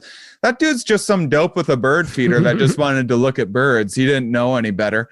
And then if that dude moves or forgets, and now your source went away, you might think it was like that person was some god or something like that. Or maybe you want to attack that person and you see them inside. Bam, you just flew into a window because you hadn't evolved. If you would have evolved in places that had a solid substance that was as transparent as a window, you would have evolved good eyesight to be navigating around those things. But because you hadn't, you just slammed into that, and you're like, what the hell is this force field that this god has? And like, this is like, what do? Do you worship this thing? Do you make it your enemy and like attack this thing? And it's because consciousness creates these stories to dramatize what we think is going on when we often just don't have access to all of the information. There's just so much information that's so far outside. So what sometimes looks like a conspiracy is just like a lack of knowledge or just like the ins and the outs of like knowing the practical matters of what's going on. Like, I don't fault someone for thinking that there's mad scientists in a lab if they haven't gotten to go and actually go to 300 different academics' offices and see like, oh, this is just someone that works in an office. This is like as blue collar of a job as you could imagine. They just know some fancier words that sometimes make people insecure. Yeah. So I think that there's just like these emergent properties, and now we're trying to like figure out, this world that we weren't built for. And now you're kind of hooked on this syrupy water thing, even though you now know that if you don't get it from the flowers, you're going to have worse health, and the flowers and stuff are going to die around you, but you're still kind of hooked on this thing. Like, no one tried, no one plotted to do it. That guy that put out that bird feeder had the bird's best interests at heart. And so a lot of time, what scares me is not smart people plotting against us. What scares me is smart people who have an epic blind spot. And they're rationalizing around it. Because this is why you can watch court TV and you can see two very intelligent people say the opposite thing, depending on whether they're the prosecutor or on the defense. And they might even both be wrong, but they're never both right. At the end of the day, one is correct. At least in the judge's eyes. In the judge's eyes, and of like objective reality, did that person actually shoot someone or not? Like, even like the defense might win, but the prosecutor was still right in saying that they shot someone or something. Yeah. And if we're using the hummingbird feeder as a metaphor for social media right now, it's particularly tough because now pretty much the only food we really get is from the feeder, which one could say that one-on-one Zoom calls are a healthy alternative to just social media, like little quibby interactions. That's quick bites for people outside of show business. I know what we should do. Quibi? We should start a streaming platform called Quibi or CISO. Let's test run some collaborative show idea on Clubhouse. What's Clubhouse? Have you been to Clubhouse? Is that like Parler? It is only like Parler in that it's a new social media platform, but it's a different format altogether. So what it is you and I would go on, and there would be, say we have 1,000 people like listening. So people are going in, and there's a bunch of different rooms within this. So people are going to the are we in a simulation room with Shane Mauss and Ramin Nazer? And there's also like a history of jazz or whatever, like that someone else is doing. And no, that's us. I'm sorry. They can have the simulation one.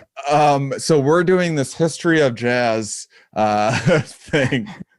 Bird, Dizzy, Miles, Mingus. Hopefully you're bringing the facts, because I'm just bringing some mouth trumpet. I've gone through a huge jazz phase this year. I'm doing mouth jazz while you give a talk. You're Bobby McFerrin. I'm Richard Bona on the bass. I love Richard Bono. He plays as fast as Jaco Pastorius, but he throws in like African language with clicks and pops in it, like which correspond to what he's doing on the bass. He's like one of those people that he's not even a human playing music. He's just blended in with music. I want to check that out. Richard Bono. I think he played with He played with Joe Zawinul later on, and I think he just does his own thing now. And he played with Bobby McFerrin. But I digress completely. So this you is were the trying show. to describe Clubhouse, yeah. So it's us right now, what we're doing, you know, but the difference between this and say, one, it's audio only. So someone there are people just walking around listening to us have this conversation live in real time. But also, so there's the stage, and we're on this virtual stage, but also anyone in the audience can like ask to be like on the stage, and you invite other people on the stage and stuff. So it's basically like a live podcasting platform where you also are inviting like people from the audience to say they're like, hey, who has a question? And then they and kind of like you can invite people on an Instagram live or whatever. It says it's in private beta right now, so you're part of the beta. Yeah, but I haven't used it much, but I have a cool Peter McGraw Dr. Peter McGraw got me an invite, which is like, I guess there's a limited number and they're worthwhile and people are selling them and stuff to be in on the ground floor, but it's curated. It's super, so it's very like intellectual conversations, but also about like dating and stuff like that. But the clientele it's been marketed to like more sophisticated, and especially they've tried to market to like educated like diversity. So there's like a huge like there's a huge like intellectual like African American Black PhDs on there. Yeah. And it would be, I've been meaning to try it anyway.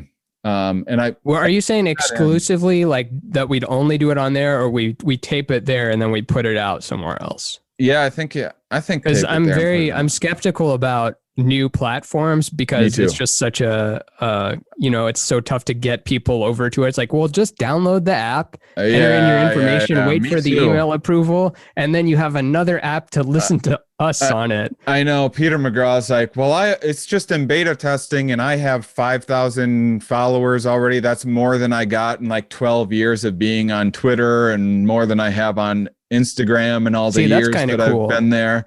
And like, it's the way to get on the ground floor of something. I didn't like the functionality of it that much. But I think that there's something to it, but regardless, anyway, I would like to collaborate with something on something. What do you think we should call it?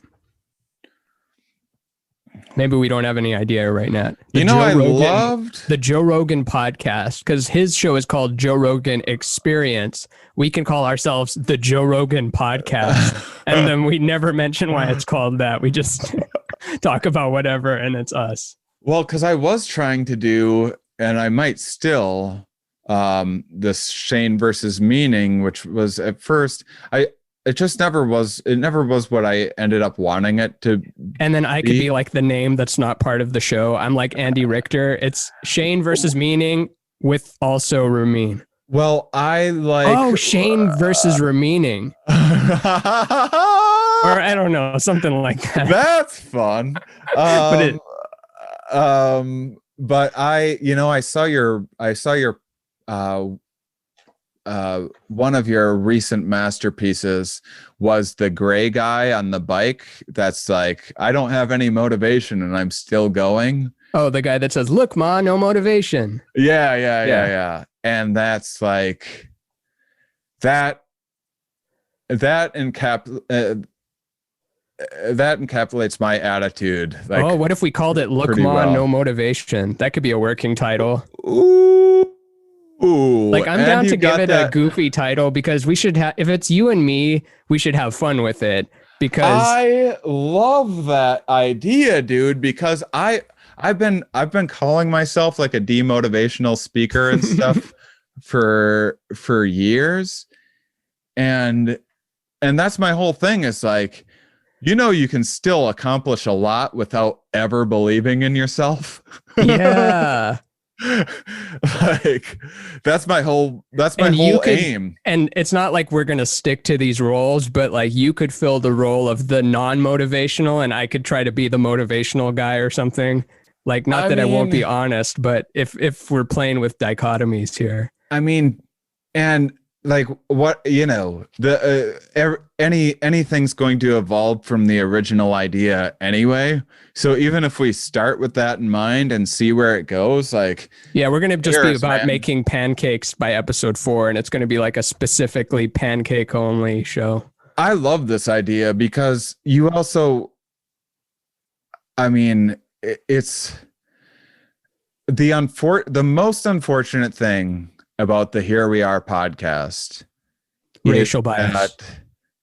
that and then also people like the way that I take like these studies and like spin like a further out narrative and like put a few too many pieces together and like and spin a narrative around it, where like academics are very cautious to not do. They're like, well, I don't know about all that. I'm just saying that salt has been shown to do this to your blood. Like, like I'm not going to extrapolate further than that. And then I'm like, and it makes me a little cautious, and I don't necessarily want to be like inappropriate, you know, like if a scientist wants to swear on my show because they think it's fun that they get to swear on something, awesome. But I don't ever want to swear and put someone in like, oh my gosh, I was going to have my kid listen to this. Yeah. And So now tell you us more about mosquito mating, you fat cunt. You probably haven't had a fat cunt or a mosquito mating person, but just not like that you just hasn't throw it been in there. edited out. So you little bitch, tell me more about the frog blood studies or whatever the fuck you do with your time. Don't worry, it's part of the character, you bitch. Did you hear, speaking of jazz and Miles Davis, did you hear there's this cartoon, it's one of my favorite cartoons. It's Mike Judge, Tales from the Tour Bus. I did. I watched that whole thing. And it was hell fantastic. Yeah. Do you remember the part where they're like talking about Miles Davis and it's like Miles loved saying the word bitch. He called everyone a bitch. And then it cuts to a restaurant. It's a fancy restaurant. And he's just like looking at the waiter. He's like, hey, bitch, get over here. And then his friend's like, Miles, you can't just say that to people. And he goes, shut up, bitch. I'll say bitch to whoever I want. Bitch. And he just always had that angry look on his face. Like there's no one in the world that looks like Miles Davis. He just is such a cartoonish looking, angry, intense. And he's got that raspy voice.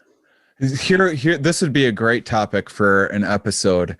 What is something that you notice in yourself that like you're pretty committed to still doing it, but you know you like use the bitch hammer like a little too much, but like you're in it. I say like a lot, I say a lot, but those aren't as cool as bitch. Yeah, I just mean like as character traits, like that's like you know, I can identify when I'm like, oh, sometimes I'm like short fused and like impatient with people, and it comes off as like condescending or something like that.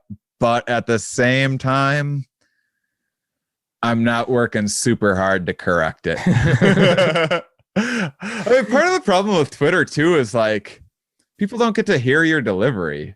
Exactly. Yeah. It's just like the pithiest little sentence. If you could just read my tweets with like what looks on Twitter as being like, "Gah, I'm yelling at you," is actually just like a very like you're meant to read it with understated, like shitty, like a little, I'm going to poke at you. Yeah. Hold that thought for 1 second. Yosh wants out.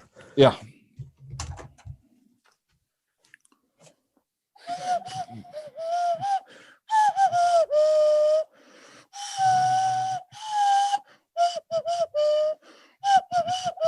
And we're back on the All Jazz Clubhouse. I was playing some nose flute while they were Nose flute, cool. I'm trying to learn this Zelda ocarina I have, and I can't tell if it's that I suck at ocarina or if there's certain notes that don't work, but like I can hit the low notes, which are like, and then the high notes are like,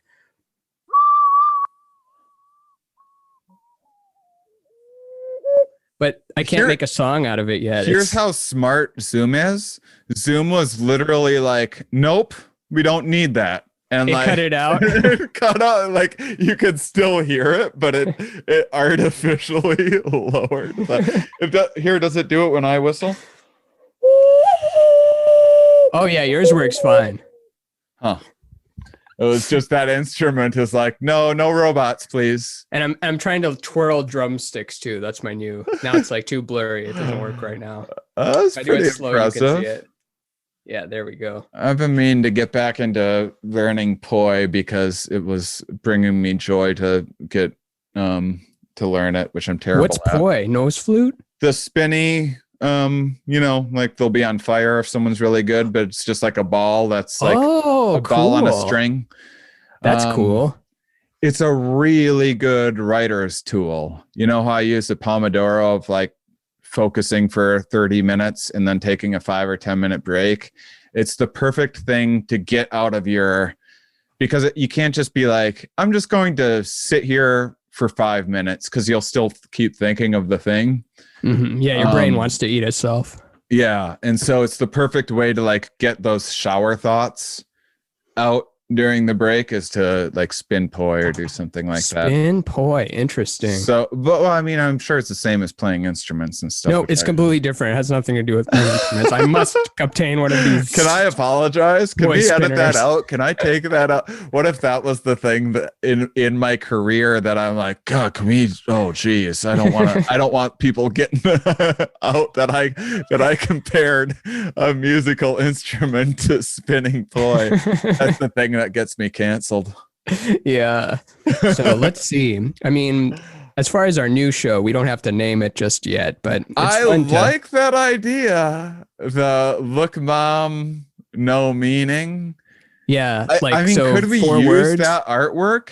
Yeah, easily. I own the rights to it. Could we be on a bicycle built for two? Even better. And look, ma, no meaning. Yeah, and it's us riding a bicycle, and yeah, there's I'm noticing a lot of comedians are really tripling down on the podcast world. So we mentioned Your Mom's House earlier. Your Mom's House so there's the main show. Yeah. There's Two Bears, One Cave, which is Tom Segura and Bert Kreischer. Yeah. There's Where My Mom's At, which is Christina P. and other moms. There's Dr. Drew After Dark, which is Christina P. and Dr. Drew. There's Bill Burt podcast, and these are all like on the same family. I love that. Or History Hyenas, they each do like 17 shows each. Tuesdays with Stories, they each have their own 5 things, and I'm like, I need another different show. Dude, I'm so down. And now we've documented the origin of it, if we ever follow through with it, which I think we will. Because where are we going to go, the right? First one. No. It could be. It could be. I mean, we'd have to say something in the beginning. Maybe this is the beginning, and I just put it at the end. That's not a bad idea, because it's going to be about like evolved emergent properties and stuff and how they come into being. And this is like we captured the origin story, right? Yeah. What if we made this one the first one? This should be the first one. Yeah, because we haven't done any Rainbow Brainskull things yet, and the only 2 Rainbow Brainskull things I do are the 10 seconds of silence and the 10 seconds of not silence, the 10 seconds of glossolalia, which I think you might have missed that. And can't we just make this also for our first one? We're also making it a Here We Are, and we're making it a Rainbow Skull Hour, and this is the first one on each of our podcasts. This is the episode on each of our podcasts plus our new podcast to advertise it. Maybe. I'm like, you're fine to do that. I'm always weird about doubling. Like I always want the show to be itself. Like when a show is like, well, here's an episode of me on another guest show. Like that always feels cheating. I mean, yeah, you can just, I guess if this is how the partnership's going to work, is you just shit on every idea that I have. Then, yep. No meaning. Then now we break up by the end of this. You know what? Nah, man.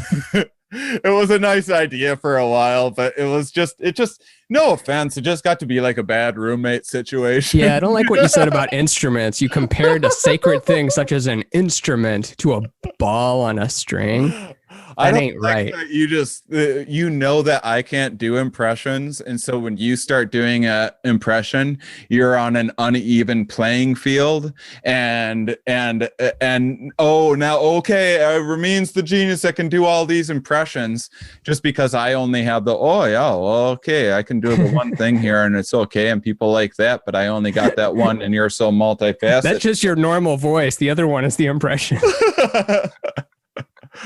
That's the one you're having to put on. Yeah, I think that taking that look, ma, no motivation. Are we different? Are you the rainbow and I'm the gray? Maybe it changes. It can be pretty loose since it's about evolution. Maybe, yeah, it's an evolution podcast about the evolution of this podcast. Yeah. I mean, there's no need to overthink it, because the only reason people would tune in is because they're into what I do, or they're into what you do, or they're especially into what we both do. I think that I bet there is a portion of people that like, there's some people that check into the Here We Are podcast and aren't like rabid fans. And there's people that check into the Rainbow Skull, sorry. What's the name again?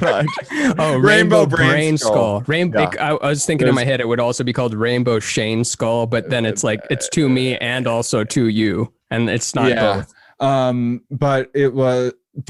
So there's people that are checking in, enjoy it from time to time, that would find this combination. They would be like, oh, this is my favorite. I bet they would. I bet there's people out there that would be like religious listeners to a show that's both of us, that are like check-in listeners for one or the other. Yeah. I really think so. And I mean, this is hands down. I mean, you know, you're the first person I contact all the time when I have a new project and like want to do whatever and collaborate. So yeah, it's settled. It's us riding on a bike. It's appearing on. I think so. Should we put it on YouTube? Do you think that I just podcast? Maybe YouTube too, just to see how it goes. I think so. Like, I don't know how YouTube works, and I've been super discouraged by the numbers that I'm getting, but I've also like done nothing to like. Me too. I'm just like, I've just like prayed to the YouTube gods. I haven't like put in the legwork of like, oh, you put in these keywords and stuff like that. Like, I'm really sloppy with that end of things.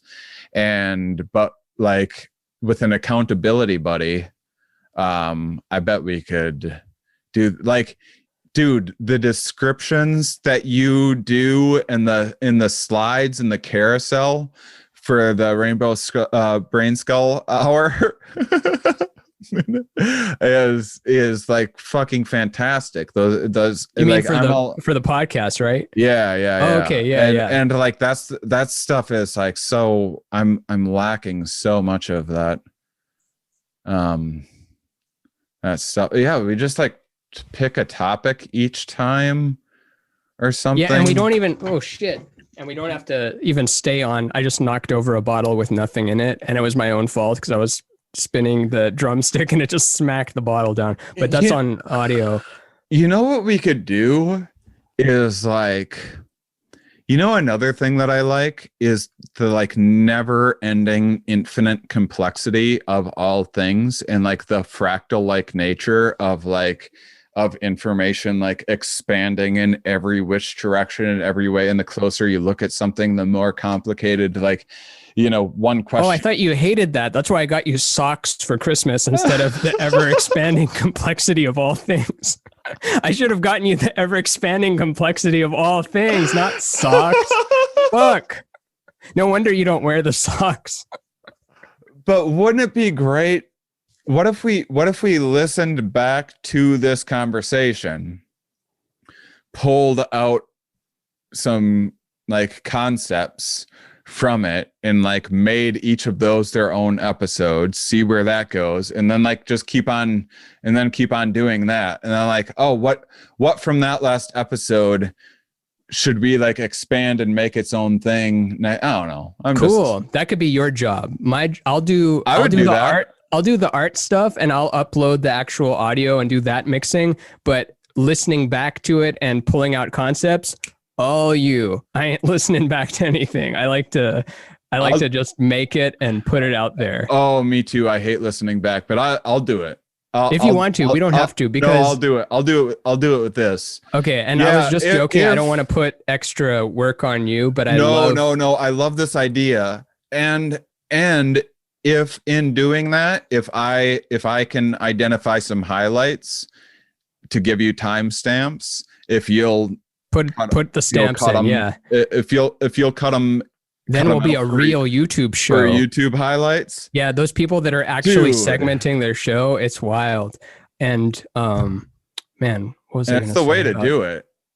I had some thought on the somethings. It's gone now. Should we be pretentious and call this episode 0? Where it's like, this isn't a podcast yet. Episode 0. Well, we have to now. Yeah, we do. Episode 0 of Look Ma, No Meaning, or Look Ma, No Motivation, or Look Ma, No Meningitis, or whatever. Maybe it's just called Look Ma. It's like, why is it called Look Ma? And I like, back to, did I bring up history hyenas? I think I did. I like that some episodes, they barely talk about the history. They're like, it's what it is, because sometimes we're mostly hyena, sometimes we're just a little bit history. And yes, the show is just reading off of Wikipedia while we insert our own bullshit, but that's what we're here for. Yeah. Sweet. Well, if you like that, we could just be bros that don't obsess about war and use that to characterize all of 200,000 years of human existence. Oh yeah, history is just war. Comment on other aspects of non-war history is like in a pamphlet, and everything else gets its own. Every battle gets its own book. And docu-series. Oh yeah, it does. It's funny like, I'm sure someone's made this joke already, but to be a straight white male to get a Netflix special, you have to be a serial killer. That's the only way. Like, we're not booking any straight white males that haven't killed a dozen people. Yeah, that is funny. And that is there's also I tweeted this out the other day, which I'm more proud of my Twitter than I thought that I was, other than how it comes off. But that's not good. It does help me. So here, my approach to Twitter is that this is open mic night. Like, I'm not. That's what it was supposed to be. Yes. I'm not gaining new fans from this. Like, I might get some new ones, but just as many are going to leave. I'm trying out fucking bits, and much of it isn't going to work. But I had one that was talking about like the people are like, the news, which I made an album all about the negativity bias and made points just like this. But often I see people now say like, oh, the news is like, people will use this to delegitimize like actual concerns like climate change or whatever else. They'll say like, oh, the news is just taking these like statistical anomalies and they're embellishing for ratings these like really scary like anecdotes that aren't representative of the just go for a walk, it's nice outside, you won't see a furniture store on fire or whatever. But then people will be like, and if you keep letting the news do that, it'll be just like one of the 2 world wars that I always mention to characterize all of human history. So listen to my perspective instead of like the news, because if you don't, the hell that will befall you will be just like that genocide that everyone knows. It'll be just like what Hitler did. Oh yeah, there's no shortage of comparing to Hitler. And like people like to get clever with it, like, oh, I'll compare him to Joseph Goebbels or Himmler. Did you ever see in Austin? I did that that it was my one sound cue joke ever. And it's, what's it called when you can everything compared to Hitler. It's like the, oh yeah. So my one, I was like, I built this joke robot and it fixes my jokes. So I'm going to tell a joke. We'll see how it does. And then the joke robot is going to fix it. And so I go, I think that everyone that believes in Godwin's law is a Nazi. And then people are like, huh? And I'm like, oh, see, didn't get a laugh. I think maybe what the problem with it is that people aren't familiar with Godwin's law. And Godwin's law is that everyone makes Nazi analogies to everything all of the time. And people are like, oh, that's funny. And I'm like, well, maybe the joke robot will have figured out a way to like fix this or whatever. And then it just, in a robot voice, just says the exact same thing. I believe that people who believe in Godwin's law is a Nazi, and then just 30 seconds of a fart sound afterwards. And that's all the joke robot. I didn't see it coming, and it's so obvious. That's old Shane, like loving to build up like a ridiculous expectation, and then shoop. For a fart, which is it cuts through everything. It really, I've always loved the dichotomy of my structures were always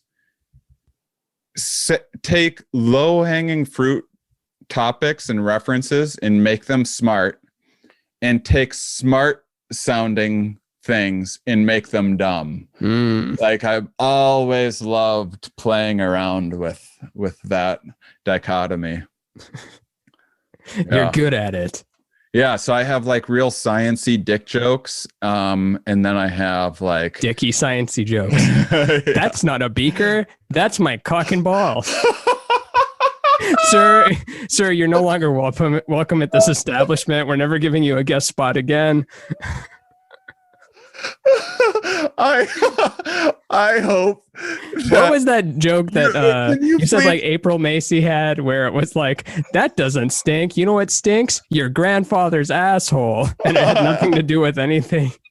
Like, why am I conjuring my grandfather's ass? That was her bit, right? Yeah, it was something like that. Yeah, she indulged in low-hanging fruit quite a bit, which was funny because like naturally talking, she was so fun. Like our podcast was like so funny, but just like what one of those, I've made the same mistake, gets in front of a crowd and is like, I'll just go for the low hanging fruit, and like whatever gets the last pays the bills, you know.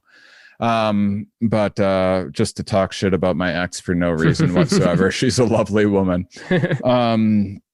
She's just been listening to this whole thing. But will you, next time you're talking about me to someone else, like if my name comes up in a situation, will you just do that like as an impression of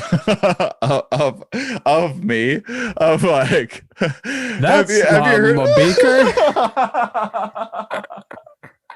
That's my cock and ball. See, that's what this podcast has to be about. You bring up like science history, and then I make jokes about beakers being cock and balls as Jordan Peterson. And let's see if I can. I can't do a Michaela yet. I haven't thought about it enough. I'm too attached to science. Like that's the other thing is like I love it too much. Like and I get like this That's like me with big black cock. No, that'd be funny if it was true though. No, it's more funny when it's not true. It would have been funny either way. You cannot lose with that. It's like there was a fucking apocalypse and still like the one of the most memorable scenes of 2020 is that black dude. Wait, which one? The heavy set black dude on a bed that's just butt naked with his huge fucking dong hanging out. Oh, I haven't even seen this. Oh my God. How have you not seen that? What's the context and when did it come out? There's no context. It just got shared a lot. It's just like the way this guy looks in this is just like it's just one of those things that lives in your brain forever. Once you see it.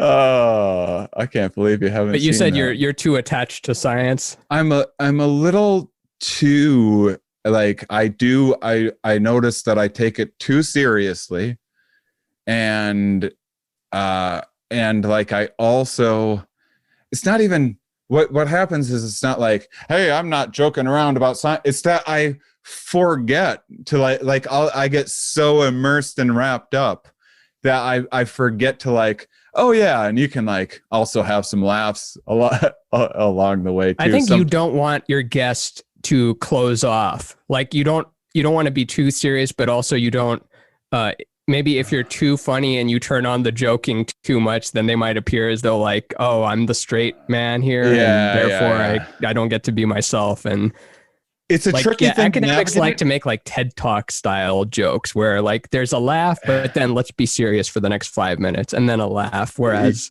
comics are like, let's be serious for a little bit and then get mostly laughs. Well, I'll tell you, not that I would expect you to listen to Here We Are. I don't listen to anyone's podcasts ever. It's like that's not something I'm proud of. I wish I did. I just like every time I mean to, I don't. Anyhow. Since COVID and since doing things remotely, it's like it's been this like cathartic release of like the buttoned up academic, and they're like way more, because it used to be the case that I would have a conversation with someone. It'd be a great conversation. We'd hit stop.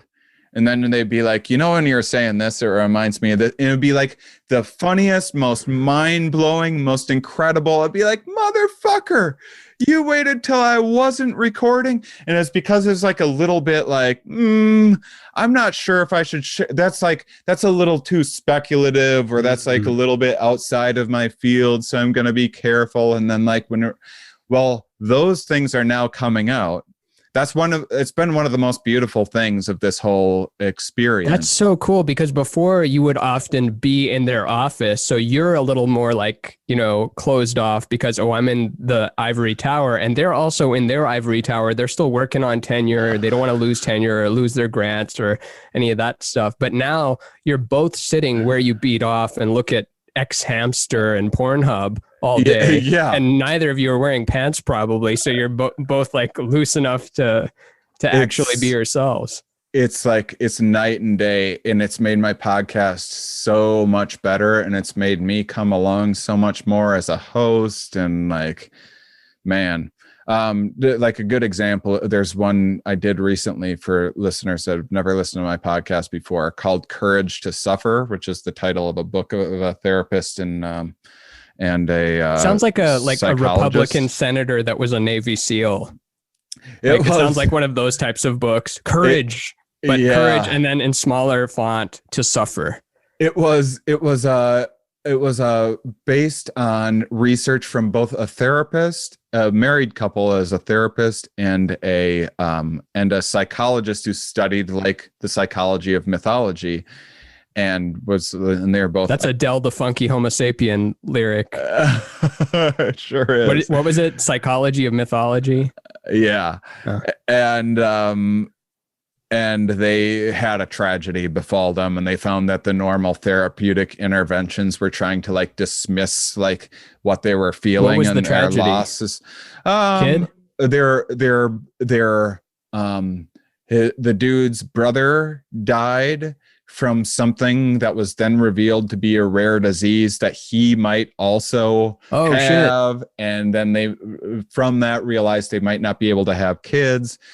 But anyway, in the episode, like I talked about, I talked about, suicide and suicidal thoughts a bunch, and like normally, I think your average like academic or whatever would have been a lot more cautious. And they did ask me to afterwards, can you say something about like a suicide hotline or something like that at the beginning, as a disclaimer. But it was like such an open and interesting and like meaningful conversation that under normal circumstances an academic would have been too closed off to have. And I feel the same thing is happening with families right now. It's just like we don't know how to talk to one another because it's like you were used to talking about the Packers and the weather, and now everyone's getting up to speed on politics and like feeling very like, I don't know what it's like with your family, but we just talk about the virus every time and how like that people are being stupid and they don't listen. And that's awesome. Did you hear that California is now number one? It's the number one in cases. I'm like, oh, really? That's terrible. Yeah. So you guys are being safe, right? Yeah, we're being safe. You don't go anywhere, right? No, we haven't gone anywhere in months. Okay, good. Because if you go somewhere, it's not safe. Gotcha. And you shouldn't go anywhere. And then like it's that, but then every week it's Truman Show of the phone. Yeah, that's interesting, and it's funny that I need to get into the Packers or some shit. I need to start bringing up the Packers. My extended family went to a Trump rally like 3 days before the election. Holy shit! And took proud. That's like a different level. Like there's voting selfies. Republican. Oh shit! They took what selfies? Proud maskless selfies and posted on social media, supporting the greatest president the United States has ever had. So I get why he's like, I mean, you understand my tweets a little bit more. Oh no, I have been understanding your tweets fully. And I mean, I get why people like him. I get the charisma and the humor and stuff, but the liking him as the leader and like kind of looking the other way on the bad stuff is, but I mean, it goes back to the tribalism. They like to be part of the tribe. Of the Democrats that voted for Trump, and there was a lot of them, and just like when 2016 or this year, in 2016. Okay. Of the Democrats that voted for Trump, because that's a different Trump vote. I feel like a 2016 Trump vote versus a 2020. Let's mix it up a little bit. Yeah, we'll see what happens. It's all a dumpster fire anyway. Let's add gasoline to it. I remember all of that those fun predictions. Well, they had oh shit, what was I saying? Family Trump photo. Yeah. I forget the point that I was going. Oh yeah. So something like, of the Democrats that voted for Trump in 2016, something like 80%, don't quote me on that number, but it's in that ballpark of that level of highness. Something like 80% of them had seen and watched The Apprentice. 80%. It was like the defining characteristic was that it was very likely that they had watched The Apprentice. And so people are like, I guess this is how business works, which I don't know if you ever saw I saw like half of an episode, and it was like, hey, you 5 people, you want to work for me? Go out and go out and sell hot dogs on the street, and whoever sells the most hot dogs today gets to be my apprentice. And so there's people with like business degrees and stuff. They're like, okay, I'm selling hot dogs on this. It was like a game show. It wasn't like Shark Tank where it's like, oh, these people are going to put money in. They're investing in like a real See, product. I just merged those in my head together. Like when I think Shark Tank and Apprentice, I just figure it's the same show. Shark Tank is pretty dope, actually. It's a pretty good way to understand like some of the decisions that happen in like actual small business decisions, that what they have to do and to innovate and to invest something. Whereas The Apprentice was all made up, like it was also just that era of reality show where everything was contrived, where there was like writers making lines for the Duck Dynasty people and stuff to say that were like, can you believe these Hollywood libs, was like a scripted line that someone in Hollywood that loved their job would write for those people to say. Man. And it's like that. It's like he brought the whole like MTV's Cribs to the table, you know. Who did? Donald Trump. It's like it's got that like vibe to it. He's behind Cribs, or you're saying no? It's just like that's the kind of vibe that he brings. A lot of like I saw someone describe America recently with like everything going on as a third world country with a Gucci belt. I like it. And that's very much like the vibe that he brought to the table. I mean, The Simpsons predicted it for a reason, where that's the logical, maybe Rage Against the Machine did too, but it's the logical conclusion of, well, at this rate, you're going to end up with basically actual Donald Trump as president. And we did. And now it's 4 years later. Yeah. We did it. We lived through it. 4 years of every day him taking up some register of your brain, and he still is, because we've brought him up a lot on this episode. But yeah, there's going to be all this Trump content, and I never had a single mental health issue before Donald Trump. I didn't. I started. Other than chronic depression, but I never had a full blown manic. So the you can see from my Twitter time, like. November 8th, 2016, I said, I'm not doing well right now. February, when he took office, it also has to do with business things, because they started all the censorship fired up because they were trying to figure out how to combat this, like all the bullying and all the misinformation. And so then shit like putting a face that has cartoon eyeball on it or whatever is getting swept up by AIs that don't know what they're doing, that are lumping in the better safe than sorry kind of thing, that I'm now having to jump through all of these hurdles. So it put the brakes on what was going really, really well. And then Trump takes office, and then I had my first panic. I went to a hospital just to make sure that I wasn't having a heart attack. That was when he took office.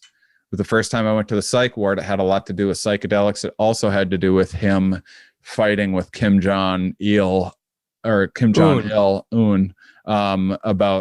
the nuclear. It was when he was like calling him Little Rocket Man. Oh, that was we were in such good times then. I mean, by comparison, that was like when we had it good. Yeah, and then that was.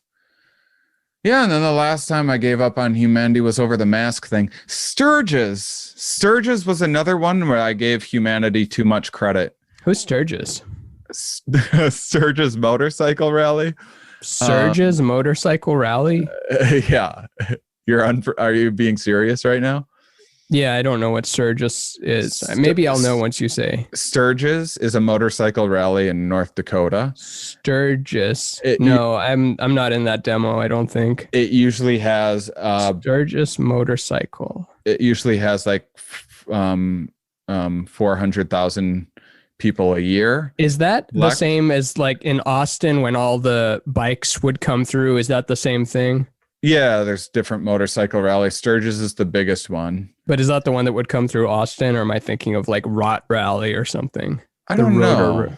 Anyway, that's besides the point. What's about Sturge Rally? That's interesting that it's so big of a thing to you, and yet I didn't even spell it right in the search. Yeah, it was the largest gathering in the entire world since COVID. And so leading up to it, there was like the town decided they were going to have it. And I was like, wow, that seems crazy. And then there was projections that half the number of people were going to go there. So like 250,000 people instead of 500,000, let's say, to make things easy. And I thought to myself, no way. People are smarter than this. There's not going to be 500,000. Like, it'll be way less than half the number of people in past years. And then I saw a story that after it was said and done, it was 6% less. And I was like, no, it wasn't only 6% less. I'm going to read that. This is probably like some liberal thing or whatever. And then I look and I'm like, nope, this is like in their local paper. This is like the count that they did that they're proud of, counting the same way that they count each year. I believe it. I believe that 6% just died. That 6% already died of COVID.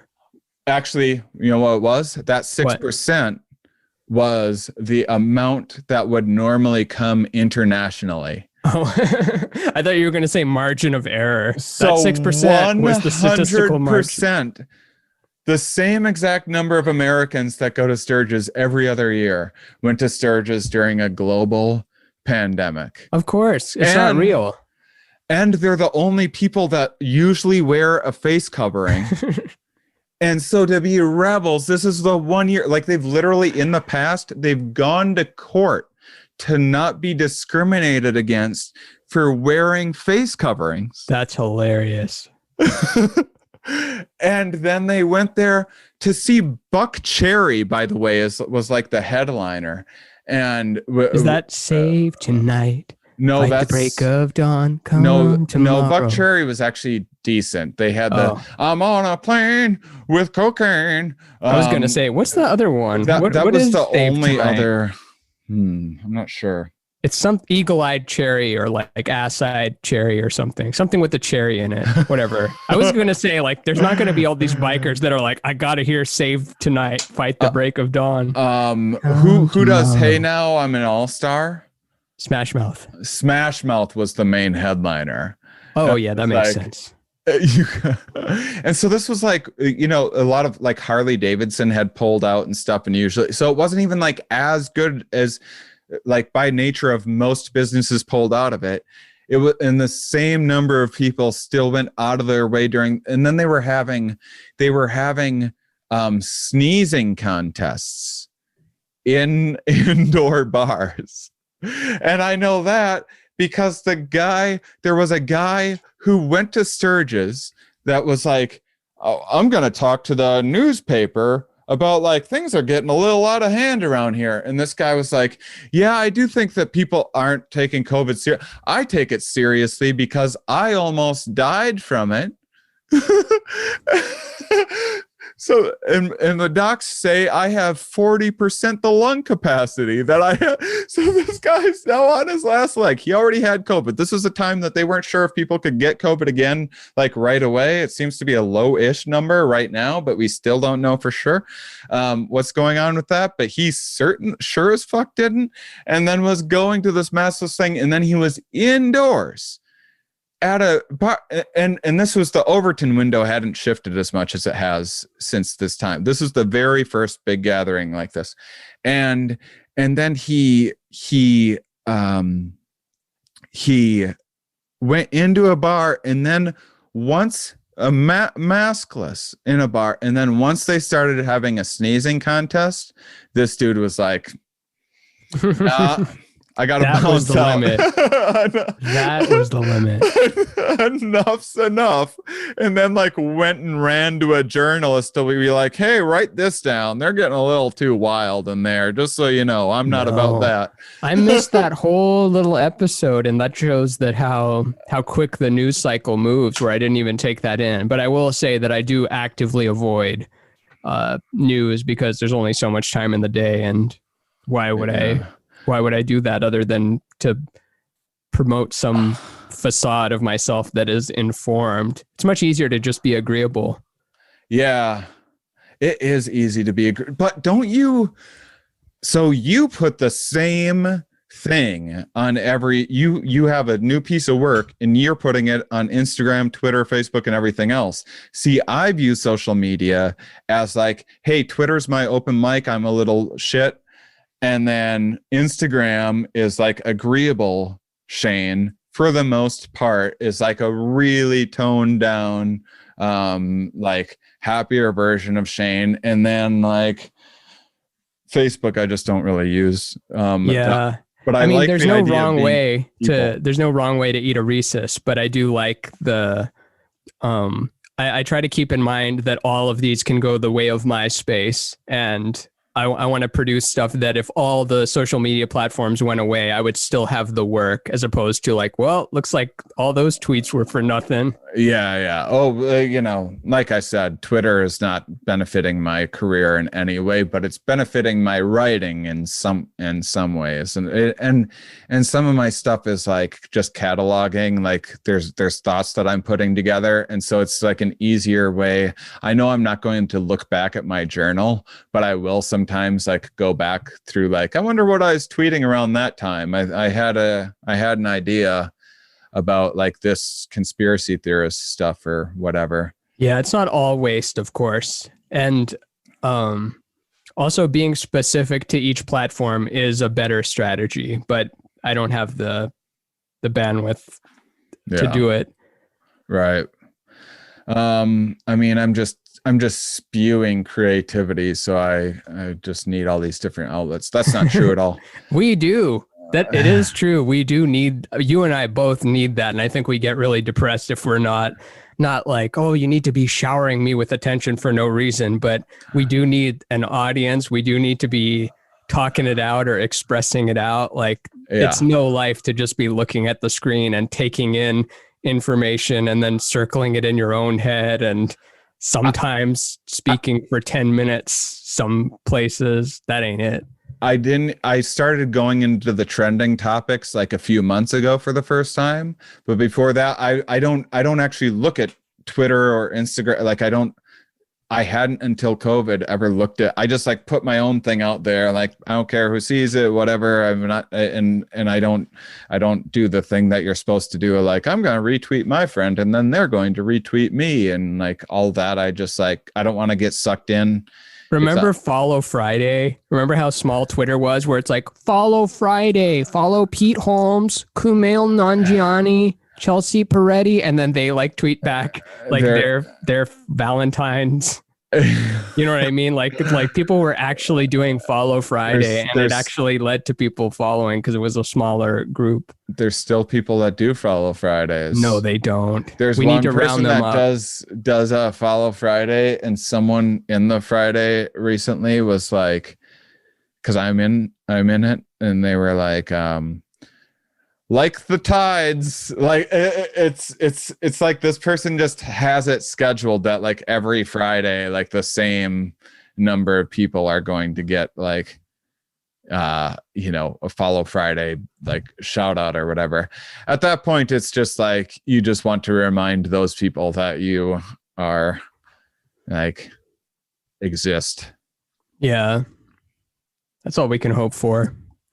Well, we've been doing like 3 hours, right? Let's is a perfect first episode. So let's bank it, figure out the permanent name and image, where we're going to put it. But episode 0, here we are. I love it. And it started out as not a show. And then in the middle, we're like, we should do a regular show. And then now we're in the regular show.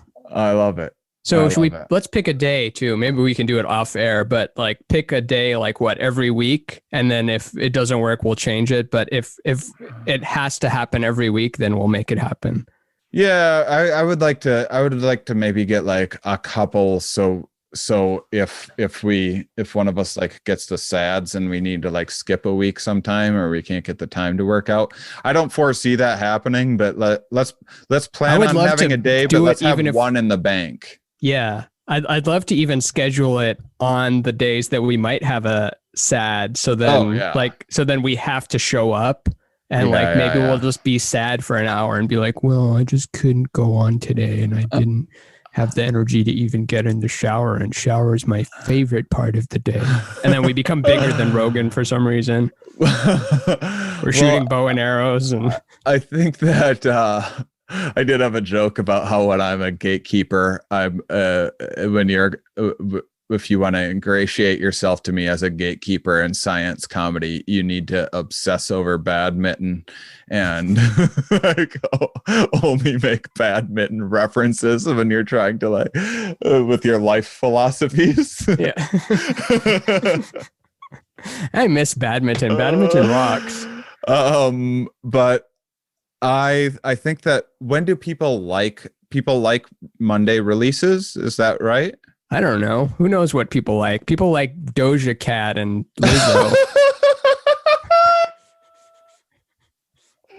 and the Kamala Harris photo from the 80s. I don't know what they like.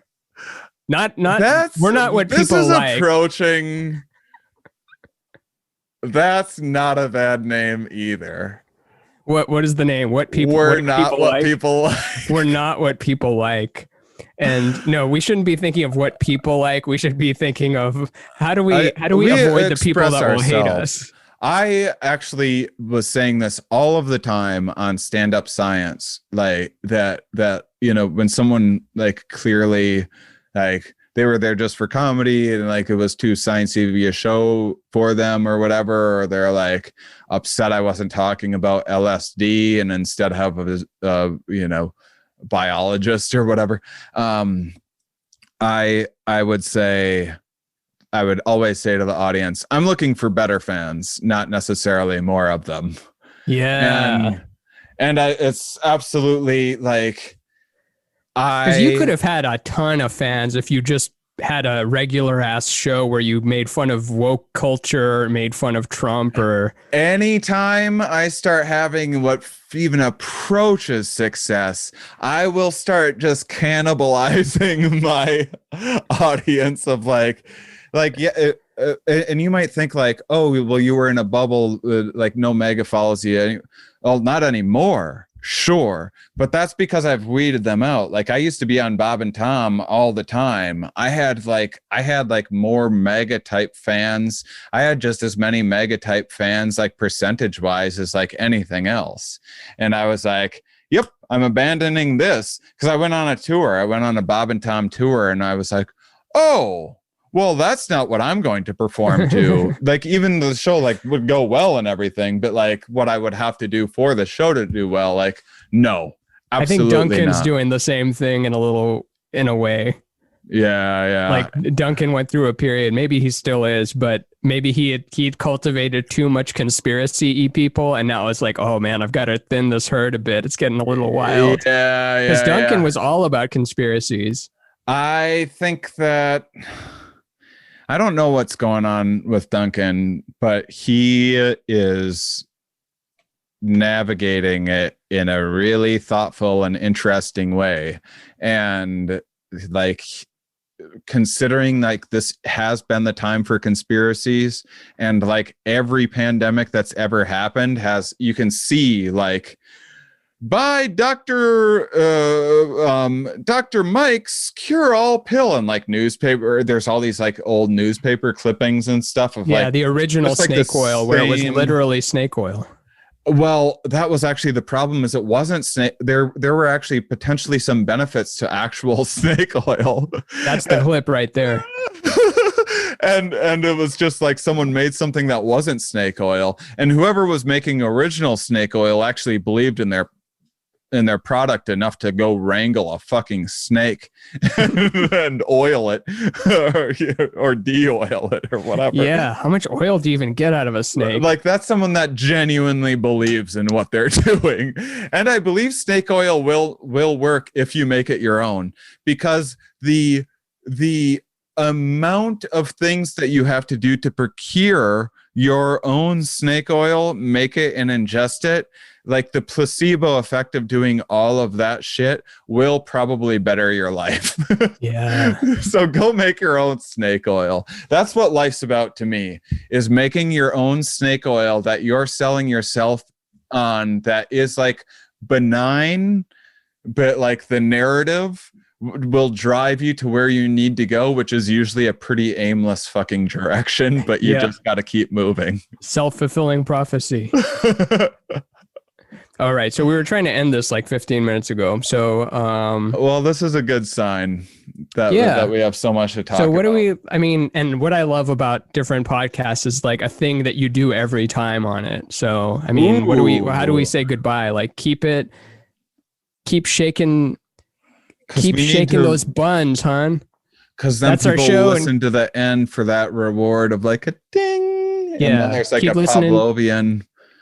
Oh, what if we say something like that? Like a meta Pavlovian reference. Keep on salivating. Keep on. Ding. When we say ding, we don't even have a sound effect. We just go, keep on salivating, honey. Ding. And then when they see us in public, we're like, yeah, it's us. It gets tiring that people say it, but I do love interacting with fans. We have really good listeners. We have the smartest listeners. One of my listeners graduated from college. I mean, I will tell you that I know different listeners from podcasts, from touring, of like, these are the people that know me from Bob and Tom. These are the people that know me from Pete Holmes, from Marin, from Rogan, from Duncan. And it's way different. Oh, I forgot Marin loves you. We should have Marin on. That's the only guest we ever have, just him once. What is this shit? Okay. And to finish my thought on Duncan, I once saw him. So here's a case study. I saw both him and Rogan make this same post in like June that was like, the WHO now says we don't need to do like distancing or something. It was some made up thing. It was a fake news thing.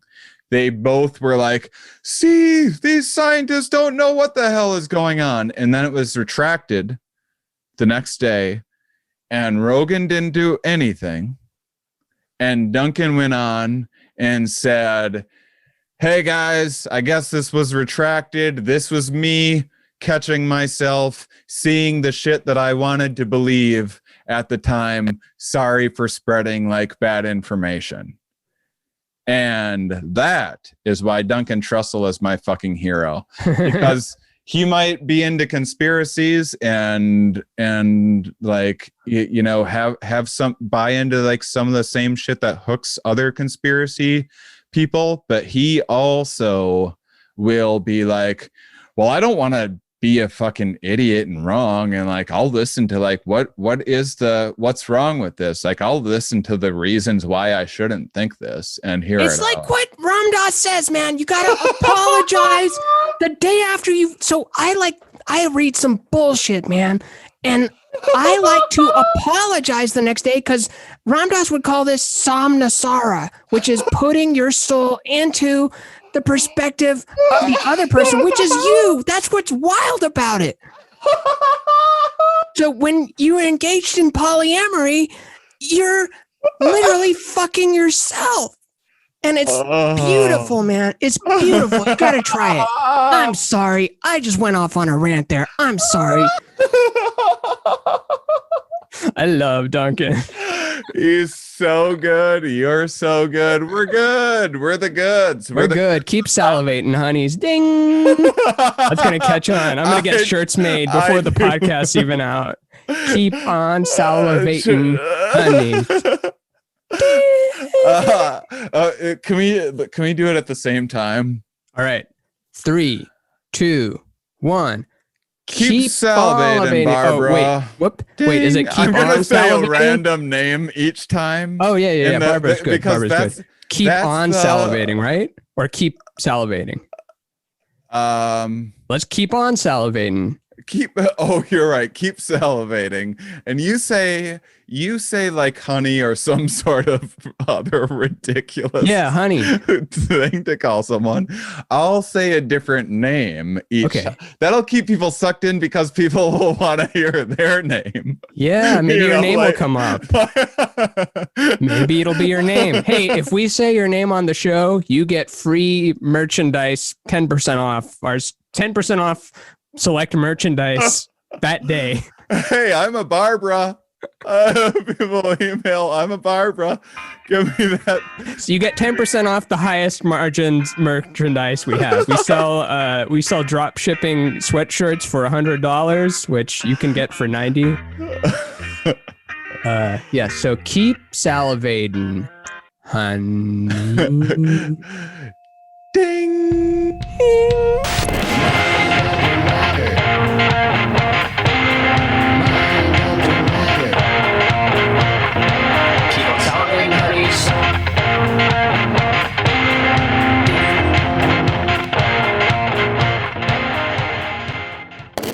Thanks for listening to episode 0, everybody. Tune in to episode 1 to see us form more structure around the podcast, our plans for the future of the podcast, and see us break down topics such as the subconscious, motivation, habit forming, and where ideas come from, and why that idea gets placed in front of the other idea. Why am I saying this instead of something else?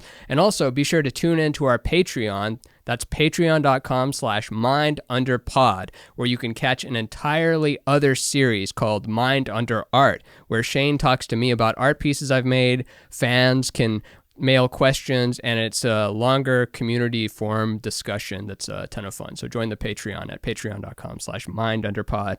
See you next episode.